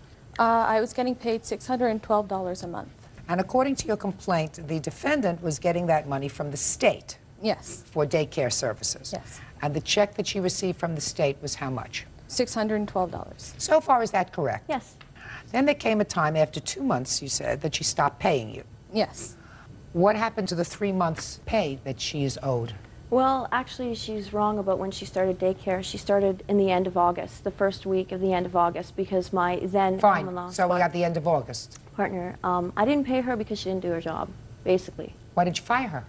I tried to fire her. I actually tried to get my sister in to babysit. I tried putting them in daycare. No. Why didn't you say, don't come here anymore? Because my ex-boyfriend wouldn't watch my kids. I was in school. I couldn't. So what does that have to do with her, madam? Is there something wrong with your brain? If you were not happy with her services, then you fire her. I did complain to her. She wouldn't listen to me. I'd come home, she'd be under the influence of marijuana, and my son got hurt because of her. Ms. Mazzaros, what were you doing with the checks that you did in fact receive from the state each month for $612? You did in fact receive the checks. Now, what were you doing with her checks? Well, I didn't give her the money, but I didn't spend it either. You're a hustler. Ms. Mazzaros, if someone was watching my children and I was dissatisfied with the quality of the care that was provided, I would not let them near my children. Well, I didn't have a choice. My ex-boyfriend would let her in the door when I wasn't there or I was You call sleeping. the police and you say to them, I need a restraining order because someone is trespassing in my home. They won't put a restraining order up unless she does something physical to me or my children. I've tried this before. The $612 was not meant for you. I didn't spend it. I sent it back to the government. I don't believe you. You're a liar. You're a liar. Nobody sends a check back to the government. You do if you're overpaid. No. You did not send a check back to the government. I didn't spend the money. You may not have spent it, you may have put it in a bank someplace, but don't try to tell me that you sent your check back and said, I don't want this check. No, I sent the cash back. I cashed them and I sent them back. Stop. Hey, behave yourselves. I'm not lying about that. I'm telling Oh, the yes, truth. you are. Oh, yes, you are. You are lying. Period. Lying. Okay. So you know what happens when you lie? I'm not not even going to lying. entertain your counterclaim. I'm not lying in this case. Oh, you are. You are. If you told me that first you signed the check and sent it back to the government with a little note that said, I'm being overpaid. And then you said, no, no, no, excuse me, I didn't do that. I cashed the checks and sent the cash back to the government. That's what you just told me. Yes, and that's what I did. And I phoned daycare more than once and told them not to send anymore because she was not doing her job. How much do you believe that? It doesn't ring right. No, it doesn't ring right. It doesn't ring right because it's not true. On the plaintiff's claim, without any further ado, I am awarding her $1,836. Now, the only thing I'm going to hear from you, I don't want to hear anything about your cats. Okay. All I want you to do is tell me about your son being injured that she's responsible for. Well, on January 23rd, she was taking my sons, Nicholas and Austin, to speech therapy. Just 1 second. She picked the children up at your house? Yes, she took them to speech. Shh, I'm speaking. Sorry. Who was at home when she took the children for speech therapy? I do believe my ex was. I'm not sure I was at school. Had you seen her at all that day? Had I seen her? Yes, when she came home that night with the kids. Prior to her coming home? No. Had you seen her the day before? Yes. Who advised her of the speech therapy appointments? I probably did at the time, yes. Of course you did. This person who you didn't trust with your children, who you didn't pay because she was not taking good care of your children, you told her when the speech therapy appointments were and what time she had to be there. So she was taking the children for their speech therapy appointments at your request. Is that a fair statement? Pretty much, yeah. Good. So what happened?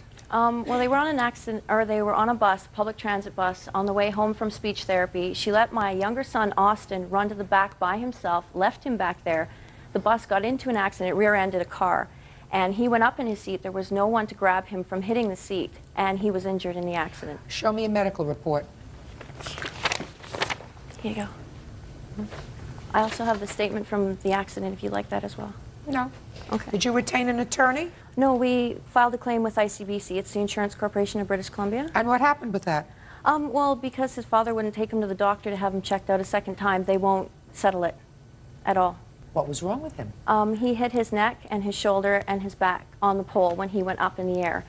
And they said that due to him being left alone, even if he does get anything, it'll be a very small amount because he was not being attended to properly. Oh, baloney. That's what... Baloney. Now, if a public bus rear-ends a car and somebody is injured, then they are responsible if there is an injury. If you're lying and there was no injury, that he got bumped around a little bit, then they're not going to pay anything. No, they said that once the case has been settled, that he will get $800 or $900, but it will be in trust until he's 18. But That's his father fine. has... That's all cases were. Got bounced around a little.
Chevy, man, you pressure.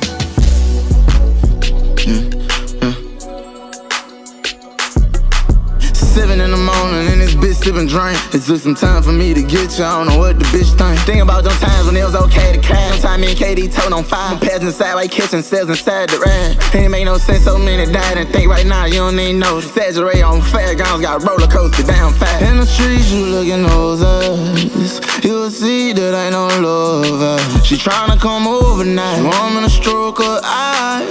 Got your back like a soldier when I pound this over. In the streets take see the fear, no eye. And the bank keep strapped like soldier. Kill the baby in the street, she don't know why. She wanna come inside and pound her till it's over. And they Cadillac on sliding with that beat inside, nigga. They just pass by with that plan, pop out, go inside, nigga. I was floating with Big 10 with that big 5, nigga. Young nigga 16 with $1 million. I ain't finna cop no deuces, I ain't got no problem with you. I ain't finna cop no deuces, not at all, see about it. I think it's funny, I got more money than my school teachers. I ain't tripping, you ain't gotta like me, you gon' hear about me. Nighttime she want me come over, slowly pound stroke her. Louis Brown loafers, baby girl, you looking so good. In my hood, where I'm from, baby, out good, we so gone. In the streets, you looking those eyes, you'll see that ain't no lover. She tryna come over now, she want me to stroke her eye. Got your back like a soldier when I pound this over. In the streets, take see the fear, no eye. And the bank keep strapped like soldier. Kill the baby in the streets, she don't know why. She want me come inside and pound her till it's over.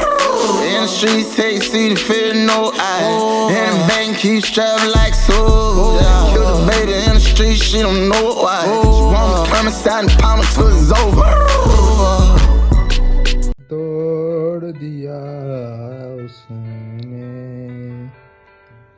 दिल तोड़ दिया उसने, आज भी हम अकेले हैं, आज भी हम अकेले हैं, हमने तुमसे के अलावा हमने तुझसे